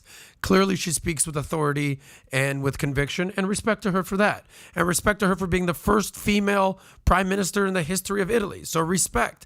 And if you go through her speeches, she says things like, world problems require everyone's contribution, respect, mutual respect for people, democratic system, I'd look to unite, not divide. So all these are all great talking points. Yeah. The flip side is she's anti-LGBT, so there's going to be people talking about that's literally the stance of their party. What is it? What does that mean? How does that manifest in? No, because people are called anti-LGBT here in the United States because they don't want people who identify as a certain gender to be able to use a bathroom. Her party agenda is rooted in anti-immigration policies. Yeah, I would be curious what I don't trust that though. What I'm saying is I don't even trust that description because they say anti-immigrant if somebody wants to have a secure border. So I just don't trust that language. I'm okay with that. I get it. Yeah, I'm letting you know. Not against you. I'm saying I'm just genuinely curious. I'm just giving you both sides of the equation here. I'm not saying that I'm ready to anoint her as the best leader ever. Clearly, she's been getting a lot of eyeballs, and that's great. Just from that speech, she's pro-family, and she's tired of X or Y or Z or male. She's tired of the woke shit. No. That's what I got from that. I don't know. Okay, so let me tell you, New York Times, an article came out about her saying she's against gay couples adopting kids. Okay, so she's against gay couples adopting kids. That is something she's not comfortable with. If that's anti-LGBT, then that's her position. She's not for gay couples adopting a kid. But she's also threatened basically to do away with same-sex marriages. This is not anything I really am like obsessed with at all. I'm not gay. This is not something that I believe in. But if people want to get married, that's on them. To each his own, Adam. Exactly, 100%. We're not going to judge you, but I'm just letting you know what she stands for. But the bigger message here, and this kind of will circle back to what our friend said in 2011 about being a financial speculator, is she said it multiple times that I want people to be an individual, not a number, right? And basically she's calling out what she calls as us being consumers, or just labeled as consumers by these massive conglomerates, and basically not being at the whim of financial speculators. So I'm interested to see what she does with the Italian economy, because I've been to Italy, and like the whole knock on Italy is the northern half of the country basically supports the whole southern half of the country. The whole southern half of the country is basically just on perennial vacation. They don't pay taxes. They're just drinking. They're just doing their thing. Respect. You know. Plus, she's got an uphill challenge. You know, Pat can speak to this all day. The mafia still controls a bunch of stuff in Italy, taxes, this kind of stuff. So awesome, amazing speech. You know, Oscar, amazing, great, gold medal. I'd like to see what actually she does before I anoint her the queen of Italy. I care less about what she does. Let me tell you why I'm processing this. I care less about what she does. Since they started their party, people know what she stands for. It's not like it's a new thing. Like she's been coming up since 2006 when she hit the political scene. So since 2000, for example, people are going to know if, let's just say Jedediah runs in 10 years, right? Let's just say she does. I mean, it's a candidate. It's a realistic candidate. We're talking Jedediah does something 10 years from now. Could happen. If she does in 10 years, people going to know her stance since the meeting with Hillary Clinton. They're going to sit there and say, okay, this is what she stood for. And they're not going to say all of a sudden Jedediah is this. To you and I, we've not seen her because we're not in Italy. You're right. Correct. We're not part of Italian politics. But for a woman to win prime minister, first ever to win, this tells you the fascists that they're talking about, the Republicans they're talking about, they don't care if the prime minister is a man or a woman, but they care that the values and principles that they believe in is protected by a leader. They don't look at her as a woman. I don't look at her as a woman. I look at her as a leader. Of course, she's a mother. She's a Christian wife. She's got all this stuff, Christian, but I look at her as a voice, as a leader. And the only thing you have to look at is, why is this message resonating today with the Italian people? Are they sick of what happened the last 2.5 years that they vote for somebody like this? Salute. More power to the people of Italy. Pat, quick question: How long is their term for those type of? I couldn't tell you. Did you know, Ty? I'm looking. Okay, because I'm curious. So, like, is it like 5 years? Is it 10? Like, how long was the last prime minister in there? Yeah, well, I mean, he'll pull it up. Okay. What's your question? What's your? You just want to do? Just curious. I want to know the term. If she stays, I hope she stays Pat, for a long just time. also, I mean, I think your question about why it resonates. I think it resonates because there's a huge void of this. There's a void of somebody who will do this. It takes a lot of courage and guts to do this, say these things. It resonates with people in Italy because all of those backward policies, which, by the way, we're now trying to institute in the United States, buried all of the Italian people. And they're like, no, I'm sorry. I want to be able to feed my family. I'm not interested in this nonsense. That's why it resonated with them. It resonated with people in countries like the United States of America because we're going the wrong way. And we're trying to say, hold on a second. Do we really need to be buried to wake up? And the reason I brought up that point to you, Adam, was not to pick on you for saying anti-LGBTQ and all that. The reason I brought that up is because it actually really is an important political point, which is that the left often controls language. So this is a Christian. Instead of calling her anti-LGBTQ, why don't you call her pro-traditional family? Why don't you call her she's religious. She doesn't believe in same-sex marriage. That's not a reason to, she's not she's pro something. So when we do that, anti-immigrant, why? Because you want to secure borders. So I encourage people to always just not fall into that trap. Now, I don't know the specificity of her policy on this, that, but just be cautionary about being these labels that they throw out there. You know, it's the same as, racist, bigot, anti-trans. You know, they throw these labels out when they want to just have somebody look like a bigot. Instead, you know, she has her own set of values. She has her own set of things she believes in. She's religious. There are people religious all over the United States, by the way, who don't believe in same-sex marriage, not because they hate gay people, but because they're religious. And they're looking at the Bible. They're not bigots. So just be careful with accepting the language of the left because it's meant to stigmatize. I agree. Phenomenal. This was great to, see her views. And folks, if you're listening to this and you agree with the audience that's responding. I'd be curious to know how many of you guys listen to her message and you say, you know what, I was impressed by it. Give it a thumbs up. If you're like, yeah, whatever, I'm not really, the message didn't do anything for me, give us a thumbs down. Wouldn't mind seeing put a poll down there if you can, Tyler. I'd be curious to know how the audience is receiving her message. The next thing I want to talk to you guys about is this whole nuclear conversation. And if it happens, how ugly could it get? I got a few notes here that I want us to get into. But before we do that, let me give a quick shout out to today's sponsor of this podcast, which is Aura. A couple things I want you to know in regards to Aura. They're one of the top identity theft companies in America. And we've chosen to partner with these guys for a couple different reasons. Number one is, a 1.5 million identity theft scenarios took place last year in America. You ready for this? For a total of $52 billion. Let me say this one more time. $52 billion. So a lot of times before this happens to you, you don't think it's going to happen to you. Every 14 seconds, there's a new victim. On top of it, in the history of America, cybercrime has officially exceeded home robbery. It's officially number one that this happens. We had one of our guys take Aura. Aaron went up there and says, let me see what Aura can test for myself.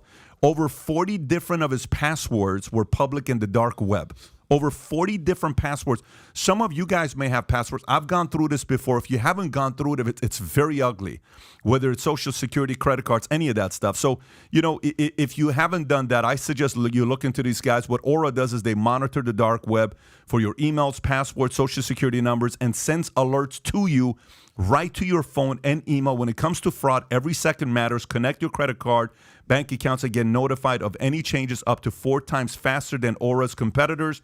Their VPN allows you to stay anonymous online by keeping your browsing history and personal information safe and encrypted, and their antivirus software will block malware and viruses before they infect your devices. So having said that, protect yourself, protect you and your family from America's fastest growing crime. Try Aura free for 2 weeks and see if any of you or your family's personal information has been compromised. You can start your 14-day trial at aura.com/PBD. Once again, aura.com/PBD. Aura is spelled AURA.com/PBD. Free 14-day trial. Go take advantage. And we're going to put the link below so for people to be able to find it as well. So having said that, let's talk about this story of nuclear bombs. And this is from CBS, by the way. It's not like it's a blog or somebody that just wrote it for the heck of it.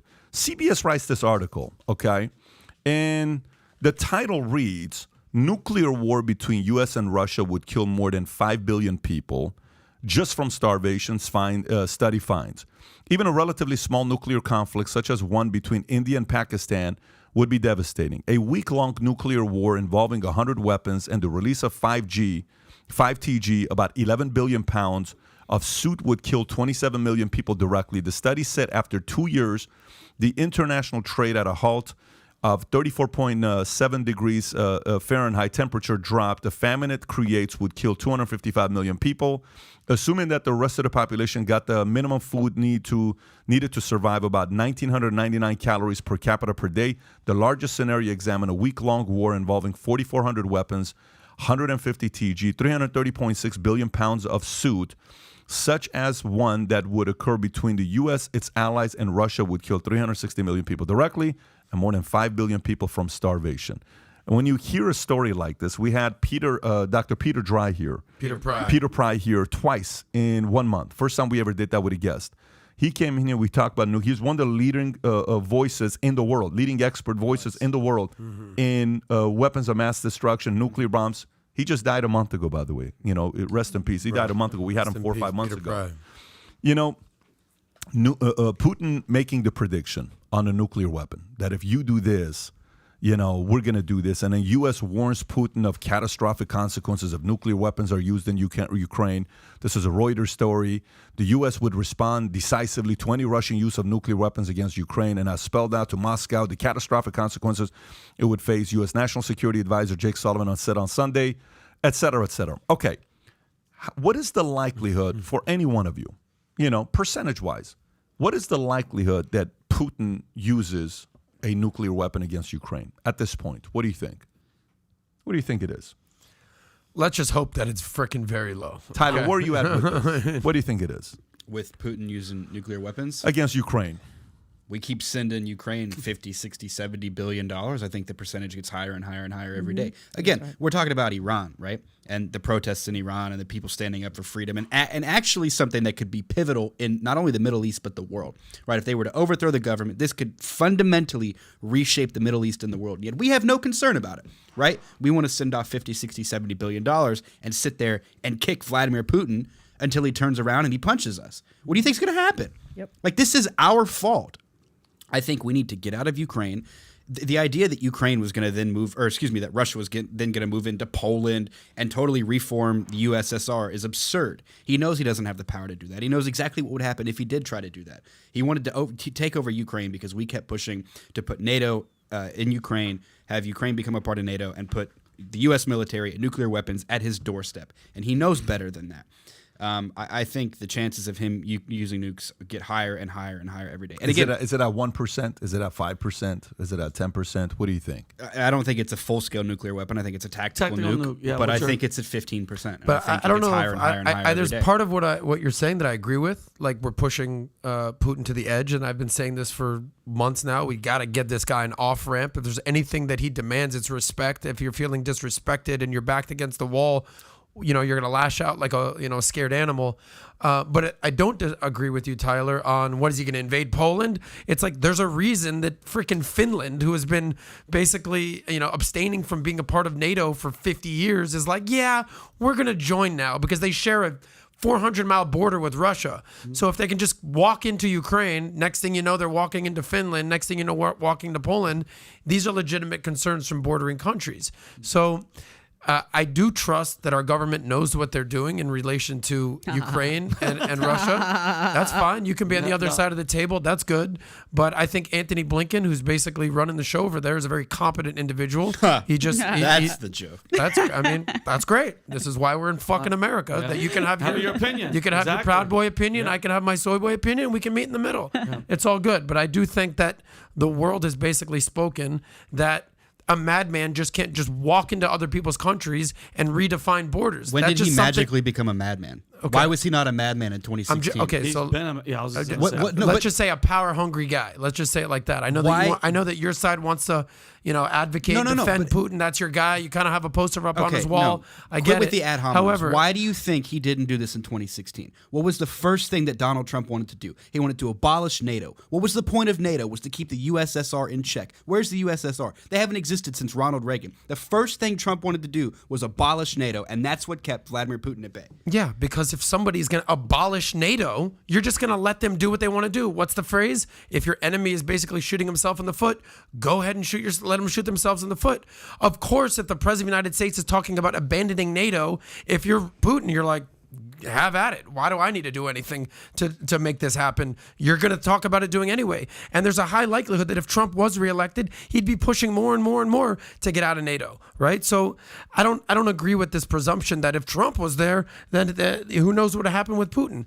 Putin's basically been calculated this entire time. If there's anything you want to say about Putin, is that he's calculated. So maybe I misspoke about the madman thing, but the guy could turn into a fucking madman if basically we don't give him an off-ramp. I think the percentage is kind of in the low, but like Pat, I don't know if you guys saw the interview with Jordan Peterson with Piers Morgan, and it was scary as shit because he even asked Jordan Peterson, he goes, he probably could. I mean, like those tactical little dirty nukes, bro. It's not like a missile, and it's dangerous, bro. I don't know, and especially like this winter's coming, he's in charge of what all the I forgot the quote. It was something about he who controls the money isn't in power. It's the person that controls all the the food and the supplies and shit. And it's gonna be a really, really bad winter for Europe because, and dude, I'm telling you right now, they're gonna keep pushing him and keep pushing him and keep pushing him. He could do it. I would say it's at like a 15 to 20%. Why didn't we have the same reaction when Putin invaded Crimea?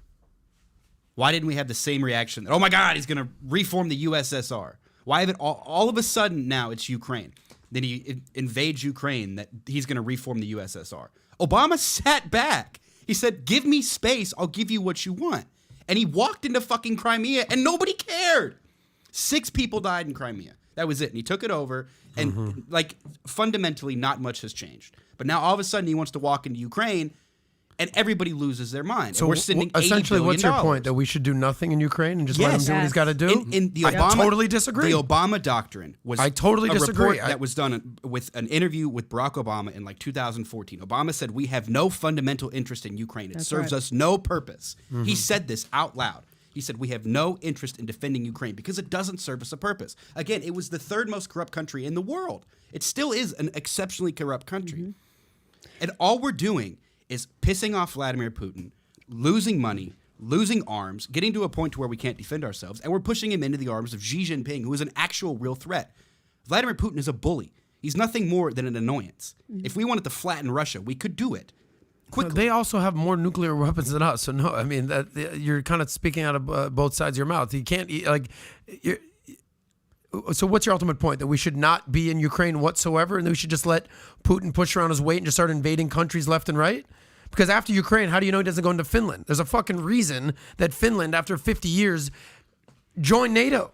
So if you listen, the Prime Minister of Finland just spoke out against this. He went on to Fareed Zakaria, who's a very credible news source, and he's like, yeah, I've been meeting with Putin for years and years and years. I've never seen him like this. And he asked a very specific question. He goes, what effect did COVID, do you think, have on Putin? And he goes, I think he's been isolated by his palace, in his palace all by himself, and he's kind of going stir crazy, and the madman tendencies are coming out. If you're by yourself and nobody's around you giving you influence, nobody's talking sense to you, who knows what he's going to do right now? So if you're the world and you're looking back and you're seeing a strong man walk into a country and start taking it over, it's a little bit different than than Crimea, when you walk into Kiev and you start basically killing innocent people in nurseries and old age homes. It's a little bit different than just 6 people being killed in Crimea. It's a little bit different. So if you don't stand up to Putin now and you just let him do this, which you're clearly advocating, what's next? So no, I'm an advocate of standing our ground, the world standing their ground, the EU standing their ground, saying no, this is completely unacceptable to just start recreating borders. I'm not an advocate of that. Are you? Well, that's what we're doing currently, and it feels like in the U.S. that the same administration that wants to defend Ukraine's border doesn't want to defend the southern border of the United States. So that's a totally different concept. Now you're going on to a different thing. I'm asking if you're okay with Putin. Why is it our business though, Adam? I want to know, because here's the thing. The number is actually, I think, lower. I think it's probably right now at about a 5%. But Tyler's right, in my opinion. I do think that when you poke the bear and poke the bear and poke the bear, that number is going to rise. So my question is, why has this become the new cause here in America? Why are we sending money? My opinion is we should not be sending a dime to Ukraine. What is the justification for that? It is a deeply, deeply corrupt government that has been elevated by most of the hard left in this country as another America. They present it as if it's this great democratic republic. It is not. It is not. And if the new mantra here is that we need to intervene every time Putin does something, or every time, to what end? So I'm just trying to figure out the long-term strategy of that. Is that we get involved and send financial and otherwise assistance to every country when this happens? Why is Ukraine different? Isn't it interesting to everybody that the entire American media jumped on board with this talking point from the get-go? The entire American media on the left, who is largely non-interventionist at their core, why are they suddenly so passionate about us sending a ton of money to Ukraine? And why has Zelensky become this? I mean, you see him as if he's like the second coming of Christ. Yeah. So I find that highly suspicious in a government that's deeply, deeply corrupt. Again, this is not America number 2, and by a lot of people who, generally speaking, are very much, well, stay out of it unless they come at us. It's none of our business. Stay out of it. That suddenly have this heavily interventionist approach. I find it all highly suspicious. I don't think we should be involved there at all. You bring up some very valid points right there. And if it was just the U.S. that was basically funding this operation, I would have legitimate questions as to what's going on. But when the entire EU and a NATO who's on that side of the world is basically saying, yeah, we're on Team Ukraine, yeah, that kind of makes a little bit more sense to me. So if it was just the United States, I clearly hear you on that. But I don't know, something about what is the strategic interest for us, though, in getting involved in Ukraine in particular? And is there going to be a strategic interest in getting involved in Finland, in every area that Putin decides to or not to touch? What is the strategic American interest in doing that? Yeah, I mean, that's something that you should ask Anthony Blinken. But I don't need to ask Anthony Blinken because it doesn't exist. So you're basically. So the question I have is, you're just okay with strongmen basically recreating borders? No, listen. That's a legitimate question, though, Jed. No, I mean, do I love Putin? No. Am I a Putin fan? Do I wear a Putin shirt? No, I don't. But there has to be a reason for involvement. If you're going to send, first of all, this country is broke. We are broke. The people of this country are broke. There is no justification for sending money out unless there's a strategic interest for the United States. You know, this whole America first, people are struggling here. They can't even put food on their table. The gas prices, this, that. Everybody wants to complain about that. And then it's like, oh, let's send more money. If we are going to send our money out and we are going to poke the bear over there, which we are doing, and we are going to invite a higher level of risk assessment for people in the United States with every move we make, then there damn well better be a strategic interest that can be delineated, that's clear, and a long-term plan.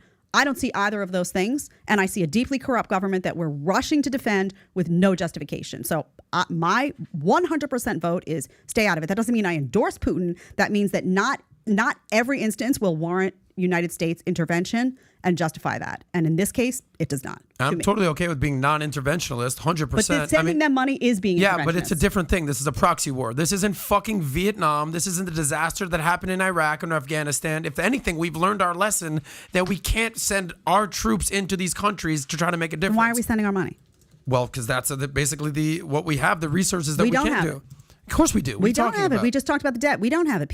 We don't have that money to spend. That's extra. We don't have that money. You could easily, Tyler brings up the border. Everybody wants to laugh about that, but we could easily take that money and put it toward defending our own borders, where we have a flood of dangerous drug cartels that are coming across the Texas border every day. Nobody seems to care about. Take that money that we're sending over to Ukraine and actually do something to protect our own border from this influx of horror that's affecting, a human trafficking surge, that's a disaster. We have plenty of things that money needs to go to, that it's currently being sent to Ukraine where there is no strategic interest. So I think it's no brainer. And I think there is something deeply corrupt going on at the high government level that is then filtering out to media that is encouraging this. And it's very dangerous.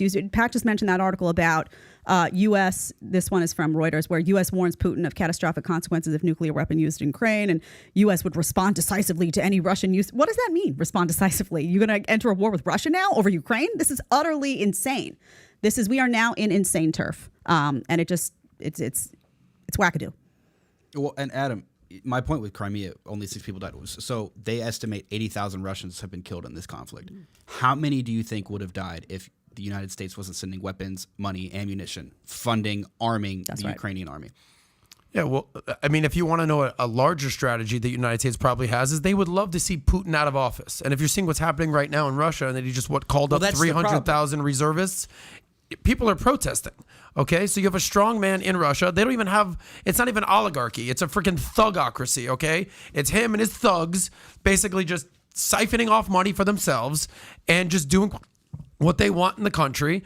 And I think at the end of the day, United States, this is not something that we stand for. Now, we can kind of go about different ways of basically dealing with them and who's right and who's wrong.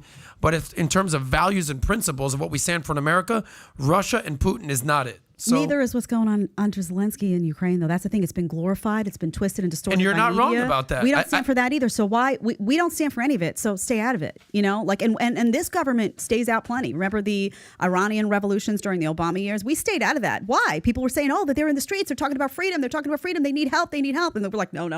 Let's not even get involved in there. So this is something deeply corrupt and political. Because if we were going to get involved, that's internal. Was there a proxy war that we could have fought in Iran? But there's nobody to fund. But how are we going to fund people? Right, but there was not even a talk of that. Was there a call for that by the hard left in this country that's now putting Zelensky on posters outside of our? It's like you got to have, on Twitter, it's like you've got your gender pronouns and then you've got your Ukrainian flag and you've got a big picture of Zelensky. Why? That tells you there's something deeply disturbing going on here. If you can't outline the strategic interests for the United States and it's just, well, Putin is bad. Putin is bad. What's going on in Ukraine under a deeply corrupt government is bad. It's none of our business. Benny, you want to weigh in? I was lost at Ukraine. I love this guy. But Tyler, not to be a conspiracy theorist, but I mean, this administration is really, really tied into Zelensky with that whole, Biden. What was that? Burisma, that interview where he was sitting there with Burisma, his son, everything. maybe they're just like, hey, listen, keep sending us money. We have a bunch of evidence. We won't say shit. We won't say anything. No, just keep helping us. Yo, we're up to what, 80 billion? How much money have we given them? It's 50 or 60 50 or billion okay, at this listen, point, that's and it's we're going to pa- keep going. We're up. paying for it. What? And I agree. What is the end goal? What are we getting from? I know they're rich and a bunch of they have like minerals and they have all that stuff. Are we getting any of that? Well, we're helping them, but there is a reason that we don't know. And I think it's corrupt 100%. I'm with her 100%. Here's my biggest concern. Let me just say what my biggest concern is. So, there's certain stories we won't know for a long time. Like, we're not going to know why such a massive support for Ukraine with Biden and his son Hunter and the dealings with Ukraine. We're not going to know that for maybe 20, 30 years, like the real story. Things may come out if DeSantis gets elected and maybe he puts some kind of an investigation to go look it up. Fine. But you're going to see a movie 30 years from now. We're all going to be in our 70s, and we're going to sit there. Adam, did you see that new movie starring, Ryan Gosling, his grandson, whatever. And we're going to say, wow, remember that one time in the podcast in 2022 when we were young, we were talking about it? And we're going to laugh and crack up. I'm going to say, damn, that's pretty dark on what happened. So stay tuned for that on what happened there. Aside from that, my biggest concern is, there's certain, again, I've said this, certain people that say they're going to do something. If you take it lightly and then they do it, a lot of people get hurt. And, when you're looking like right now, Azerbaijan, Armenia, China, Taiwan, Russia, Ukraine, all it takes is one moment for Putin to wake up and say, you guys don't believe I'm real? No problem. Boom. Here's Ukraine. Then you have to respond. Right. So we have to respond because we're in too deep. Then if we do respond, then what happens? Okay? Today, if you talk to folks in Europe, they'll tell you electricity bill is up 80%, 90%, okay? The whole concept of winter is coming. Winter is coming for them. Yep. Like right now, how many people in the world you think are worried about the hurricane in Florida? Only people living in Florida. Right. Yep. Okay? Nobody else but no one around the country is going to say, hey, what's going on with the hurricane? Just my mom. Right. Just my mom. Yeah. So, My mom. but if you're living in Ukraine, if you're living in Russia, if you're living in Europe, if you're living in those places, you're sitting there saying, I hope something doesn't tick the sky off to go to the next side. That's all I'm saying. Mm-hmm. If they push him to that point, we don't know why Biden is so protective about somebody. Like, you see this in movies or scenes where somebody's overprotective about a personality. In the next thing, they're dating. That's why. Nobody puts baby in a corner. They're dating. There's a baby. She's pregnant. Like even the movie Dirty Dancing, there's something there. Why is Biden so protective of Ukraine? Weird. Someone's pregnant. Someone's got a baby. Exactly. You don't put baby Ukraine in a corner. Let me ask you a legitimate question. Don't you think that the powers that be, whether you're Secretary of State, you're the defense, national defense generals, don't you think, legitimate question, they've sat in a room and already gone through all these war games? Don't you think that's happened? Yeah. You'd be naive if you say no to that. Clearly, they've had these discussions. Yeah. Clearly, NATO's had these discussions. How much do we want to push them? Clearly, they've already overthought this beyond. But what does that mean, though? Does that mean that they're right? Of course, they've had the discussions. Listen, for example, it's like saying, clearly you have to tell me that the coaches of the Lakers know Shaq's free throw is an issue. You have to know clearly they're practicing this. So clearly they know that Dwight Howard only has one move to dunk and they have to work on this. Clearly the coaches know this. Yeah. Clearly the coaches do know that. Clearly they know that. But the wrong strategy still could lose. And many people in the how many times have you watched a professional Super Bowl and a professional coach making $10 million a year makes one bad call and it costs them the Super Bowl? 100%. We've seen it. So what makes you think professionals don't make a bad call? This doesn't mean Blinken is a bulletproof guy with the best strategies of the world and he's a second coming of Sun Tzu and he's got all the best strategies. He's going to write a Art of War Part 2 by Blinken. Oh, he's the one that's going to... No. So it just means sometimes you got bad leaders in place that they're over their head and there's certain decisions that they shouldn't be making. And by the way, we're going to find that very soon. All I'm saying is, I'll talk to you from the economy standpoint. The market's already going to go down the next 2.5 years until, by the way, the only thing like midterms, if the Republicans win, I see the market spiking in right after elections. So if you look at whatever election falls on what day is it on? And November midterms 7th, is I when? believe. November, Tyler. Is it 22nd? No, November it's 7th. It's 7th or Okay, 8th. November 7th. Yeah, the first one. You vote on the 22nd. 100%. Expect November 8th for the market to go up. Okay, November 8th. Expect the market to go up on November 8th, okay? If they win Congress, if they have control of, if there's any kind of thing to have control, market's going to go up. If it doesn't, market's going to keep going down. But if Putin does attack Ukraine with nuclear weapons, that will go down to 15 to 18,000. That will go to 15 to 18,000 if that happens. The level of panic and the fear selling will be record breaking at the highest level if it goes to that point. If it does, okay? You're hoping it doesn't happen. At this point, he's losing people leaving his country. They're going to other countries. He's losing people right now. He's asked 300,000 people who are civilians, who are former vets, to come and serve. Like, dude, I don't want to do this. Babe, you're 42 years old. What are you doing? You shouldn't go there. But what do you want me to do? Putin's asking me to do it. People are in a very civil unrest over there. But if this next move happens by him to show strength, I think things will move very, very rapidly. And, I would be much more for a diplomat. Your friend said something the other day where, we're over here out in, it's a couple of guys. One guy's like, well, what do you want him to do? I'm like, look, you have to figure out a more diplomatic way of handling certain situations. If you don't, it leads to a war.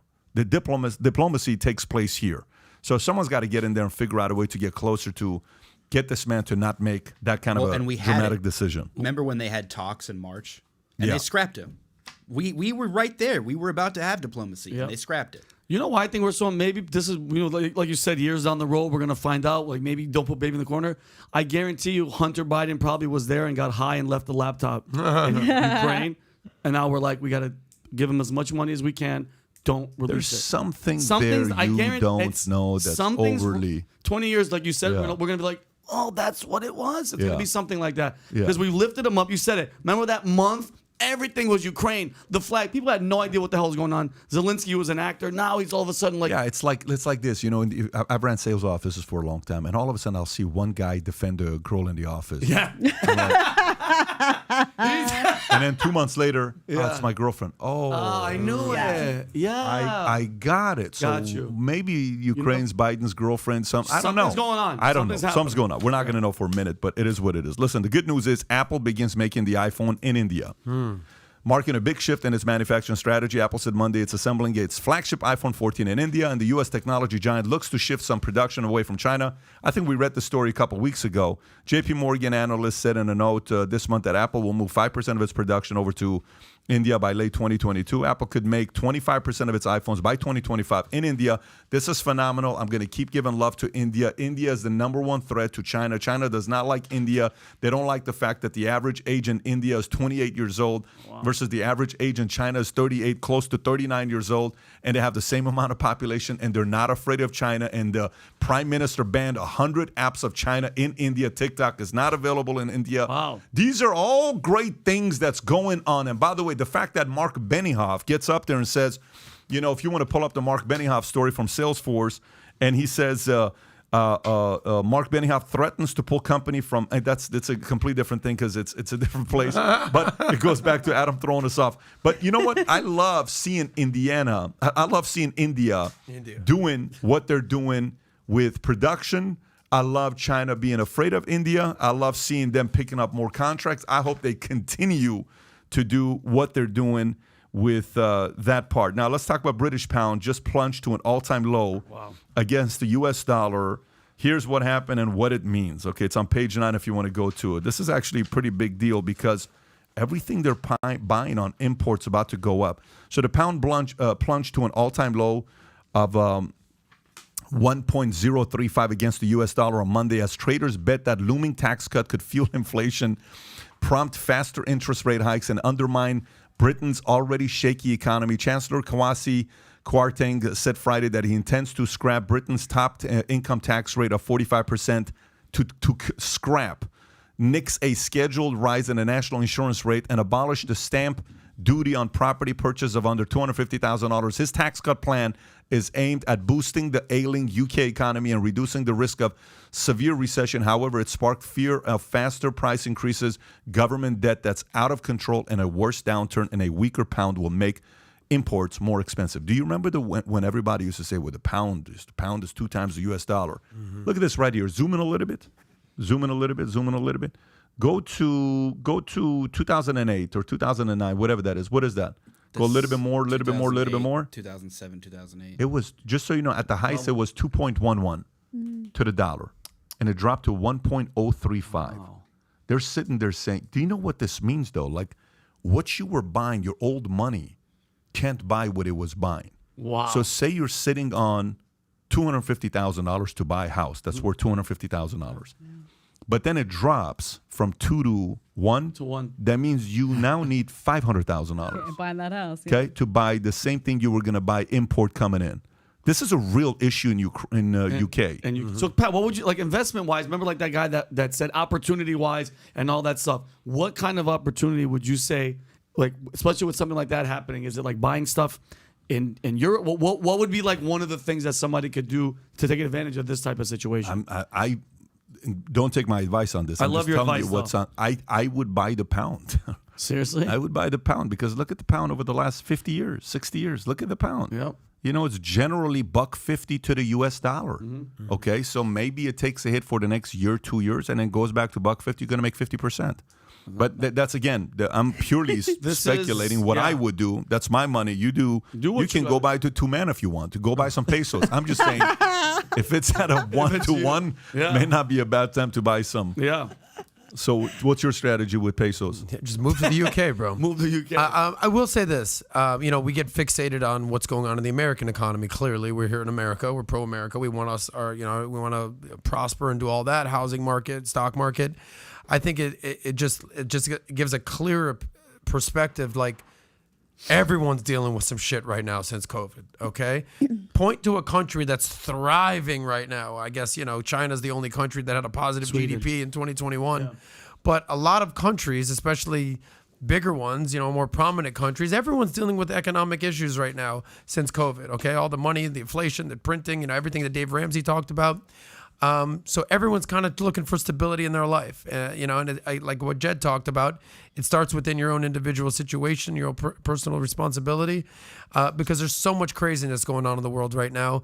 If you would have told us a few years ago that the pound is equal to the dollar, we'd be like, what the hell are you talking about? I wouldn't believe you. The euro just went below the dollar a few months ago. That never, the world is changing. So, we kind of shit on what's happening in the U.S. economy, but from a global macro perspective, we're doing all right. The dollar's pretty strong right now, but focus on what you can control, not basically what's happening in the total macro global economy. Got you. So with that being said, that whole last go buy part, the pound. like went in here and flew out and it went through her. But I feel good. Like I feel like what you're talking about. We have to sit down for at least 2 hours. You look like a broker from Goldman Sachs. Exactly. That's all that matters. So today you should do a skit saying, as a Goldman Sachs advisor, I'd like to give you some counsel on what to do with your investments. Okay, and you say that to when you put that hat on, especially if the hat makes it like when you put that hat on, trying to be dorky. They're like, I'm cool. You look like you just got drafted first round in the NBA right there with that look right there. I love this hat. So, look, man, I got a couple last things here before we wrap up with 9 minutes before I get on this Stream Team call. A question, just a crazy question for you guys. I'm curious to know what you think about this. What similarities do the Kennedys and the Trumps have together? What similarities do those two families have? They stick together. Just out of curiosity, what similarities do Trump, by the way, politically, Republican, Democrat, but what do those two families have in common? They look good. What else? I would say they both really love the country, like genuinely have a love for the country. I agree. Okay. In ways that you can't say, I don't think about the Bushes or the Clintons or. I agree, Pep. And I think we talked about this our last podcast. I love him, hate him, I don't care.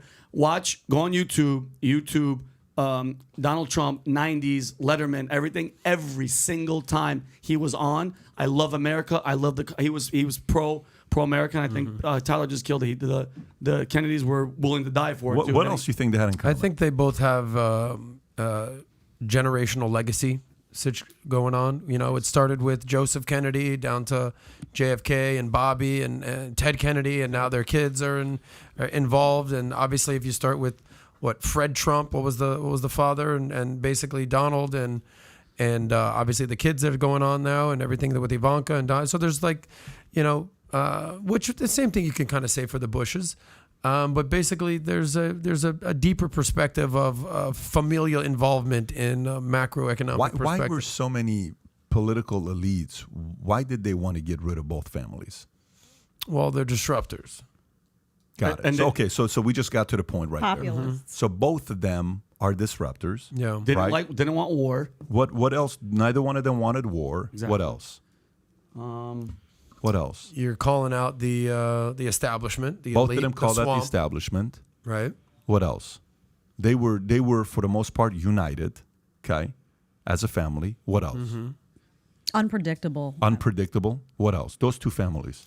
The head of the family, whether it's JFK or Trump, they're Sleeping with women. They're sleeping with a lot of women. That's exactly where I was going with this. baby. What else? Stormy Daniels or Marilyn Monroe. Marilyn Monroe. What else? I would say Marilyn over Stormy any day of the week. Yeah. Oh, 100%. I What think else? the biggest thing has to be going against the establishment. Right? Okay. Establishment, military establishment, agencies, et cetera, et The cetera. industrial complex. Yeah. Going the 100%. CIA, the FBI. Oh yeah. That's an interesting thing on why those two families got targeted, where, you eventually kind of want both families to go away. Hey, you're kind of not letting us do what we're doing. We don't like you. Just be quiet. Leave us alone. Go elsewhere. Where back in the days, assassination was a little bit different to do because you didn't have the whole social media and all this stuff going on. Technology, yeah. Today, the approach for assassination, there's so many different ways to do it because you can gaslight a lot more today than you did before. Not everybody watched the news back in the days. Today, everybody uses social media, which essentially forces everybody to watch the news. Because if you watch social media, you're automatically watching the news because you're being fed whatever people want you. So, where 40 years ago, 60 years ago, people are like, I don't know if I need to watch anything with politics. I don't need to listen to the news. Today, you're forced to do it. So they can't do what they did back in the days, but they're going after this guy hardcore. It's going to be interesting to see what happens the next 6, 12, 24 months with the situation of Trump and what other creative way they try to go after the family. And if someone's going to break and just say, man, I want to distance myself from what's going on with my pops versus unifying, which will irritate the hell out of them. But I was just sitting, I was having a conversation with a couple friends. I said, what do those two families have in common?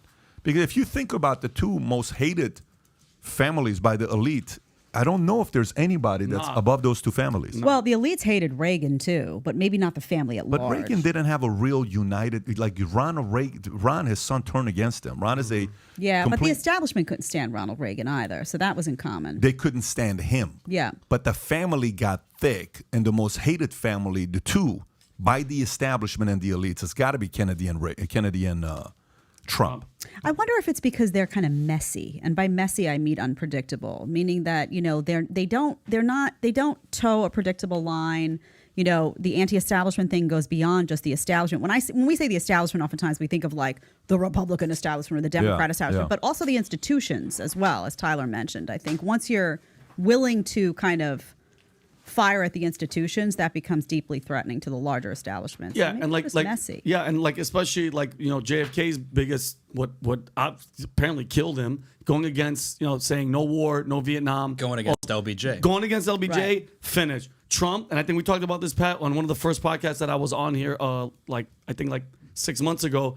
Donald Trump, the moment he was like, I'm gonna drain the swamp. When you drain the swamp, you think alligators, snakes, they just go, okay, thank you. They don't go quietly. They bite, they come back, they attack. And dude, that's what it is. And the moment, dude, if you think about it, love him or hate him, fake news, just think about that one, you're fake news. That woke up how many people? I'm not gonna front. That made me go, wait a minute. CNN. Dude, I listen to CNN, I listen to everything. I just figure out, I figure out what the bullshit is. I figure it out myself. Dude, that made CNN, now look at CNN because of fake news to Jim Acosta. Now look at CNN. People are really waking up, and he did it. And draining the swamp, that was his biggest mistake, talking shit to the media. Because think about it. If you right now, you go and you see the White House press briefing, who's the girl that's on there right now?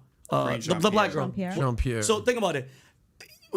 Peter Ducey is one guy. He's the only guy. Everybody else is quiet, asks the questions, and then she shuts it down. She's like, you don't know. When who was Herrick Sanders was in? What was her name? Sanders? Huckabee Sanders. Sarah. Yeah. It was 90 people yelling, God, they were attacking her. And you know what I mean? going after Peter left and Ducey's right. doing a great job. He's I like the what Peter only Ducey's one. doing. He's the only guy. And the way he does it is so phenomenal. Yeah. Where he asks a question and she's like, "So, what do you think about Jen Psaki? What she said about crime being up and the fact that the elections?" Well, I can't really talk not about right now. political stuff here, but I will tell you, I don't think that's what she really meant. But I disagree with her Yeah. on this. It was Yeah. so awkward Yeah. on what happened with it. Look, to wrap it up here, a couple different things. Here's what you need to know that we believe in. We believe the future is bright. We're very confident about the future being bright because I fully believe the right leaders are going to rise up. There's a couple things I do want to tell you guys. These hats finally came in. These are customized hats. If you want to zoom in a little bit with the camera, I don't know if they can do it from back there or not. Okay, so these will go out in no time. They've already, I think there's only like 120 of these left. But it's the Valuetainment shield on the front. Sick. On the side, it says "Future looks bright" right here. And then on the lid, it also says "The I love future that. looks bright" with I the like that. inside You're gonna get one. having Valuetainment all over it. So if you haven't ordered one of these, we got them in black, we got them in red, we got them in white, and they will go very, very quickly. So if you want to put the link below, if you're a Valuetainer, if you follow the podcast, if you represent free enterprise, free market, freedom of speech, you're a free thinker, and you want to represent that in the market, go get yourself a Valuetainment hat. Put the link below for people to be able to get this merch. We don't have a lot of these. These will sell out in no time. So go click on the link below. Get your hats ordered. The future looks bright. Aside from that, Minect, for some of you guys, I want to get in contact with Jedediah, and you want to do a FaceTime with Jedediah. Maybe you heard the conversation today. You're like, I love what Jedediah was saying. Jedediah, I'd love to have a 15-minute conversation with you. You can have a 15-minute FaceTime with Jedediah, with Vinny, or with Adam, or myself, or Tate, or Kiyosaki, or Chas Palment, or a lot of different experts on Minect, the app that just came out, allows you to connect with people that you ask them, hey, do you have a minute to connect? I do on Minect, and you pay by the minute to connect with influencers and experts on Minect, the app. Tyler, put the link below as well for people to be able to download the app. It's so far the fastest growing app in its space on connecting with experts. It's pretty much a Cameo and OnlyFans, except with influencers and experts. Okay, so Adam's not going to show his feet, but you can have a conversation with him. I will disappointing, tell Adam. you a joke with my shirt off. So I'm in. And by the way, Vinny is shredded. You may Thank want to you. see Vinny without his Shredded. shirt off. Probably the most in shape guy in the office. Having said that, I didn't say I wasn't going to show my. Oh, there we go. Equal opportunity. in Free here. the nipple. all right, Jen. Minek just flipped to OnlyFans. Tyler, do we have a podcast this week or no? On Thursday. Philip Thursday. Mudd. Yeah, hopefully Philip Mudd, really? depending on the Depending on the storm. hurricane. Hopefully he's and not in mud. I'm going to be in LA this week. I got some stuff going on in LA. Cannot wait to be at the Driven event with all the guys in LA. So I'll see those of you guys that are going there Saturday. I will see you there. Take care, everybody. Have a good one. Bye-bye, bye-bye, bye-bye.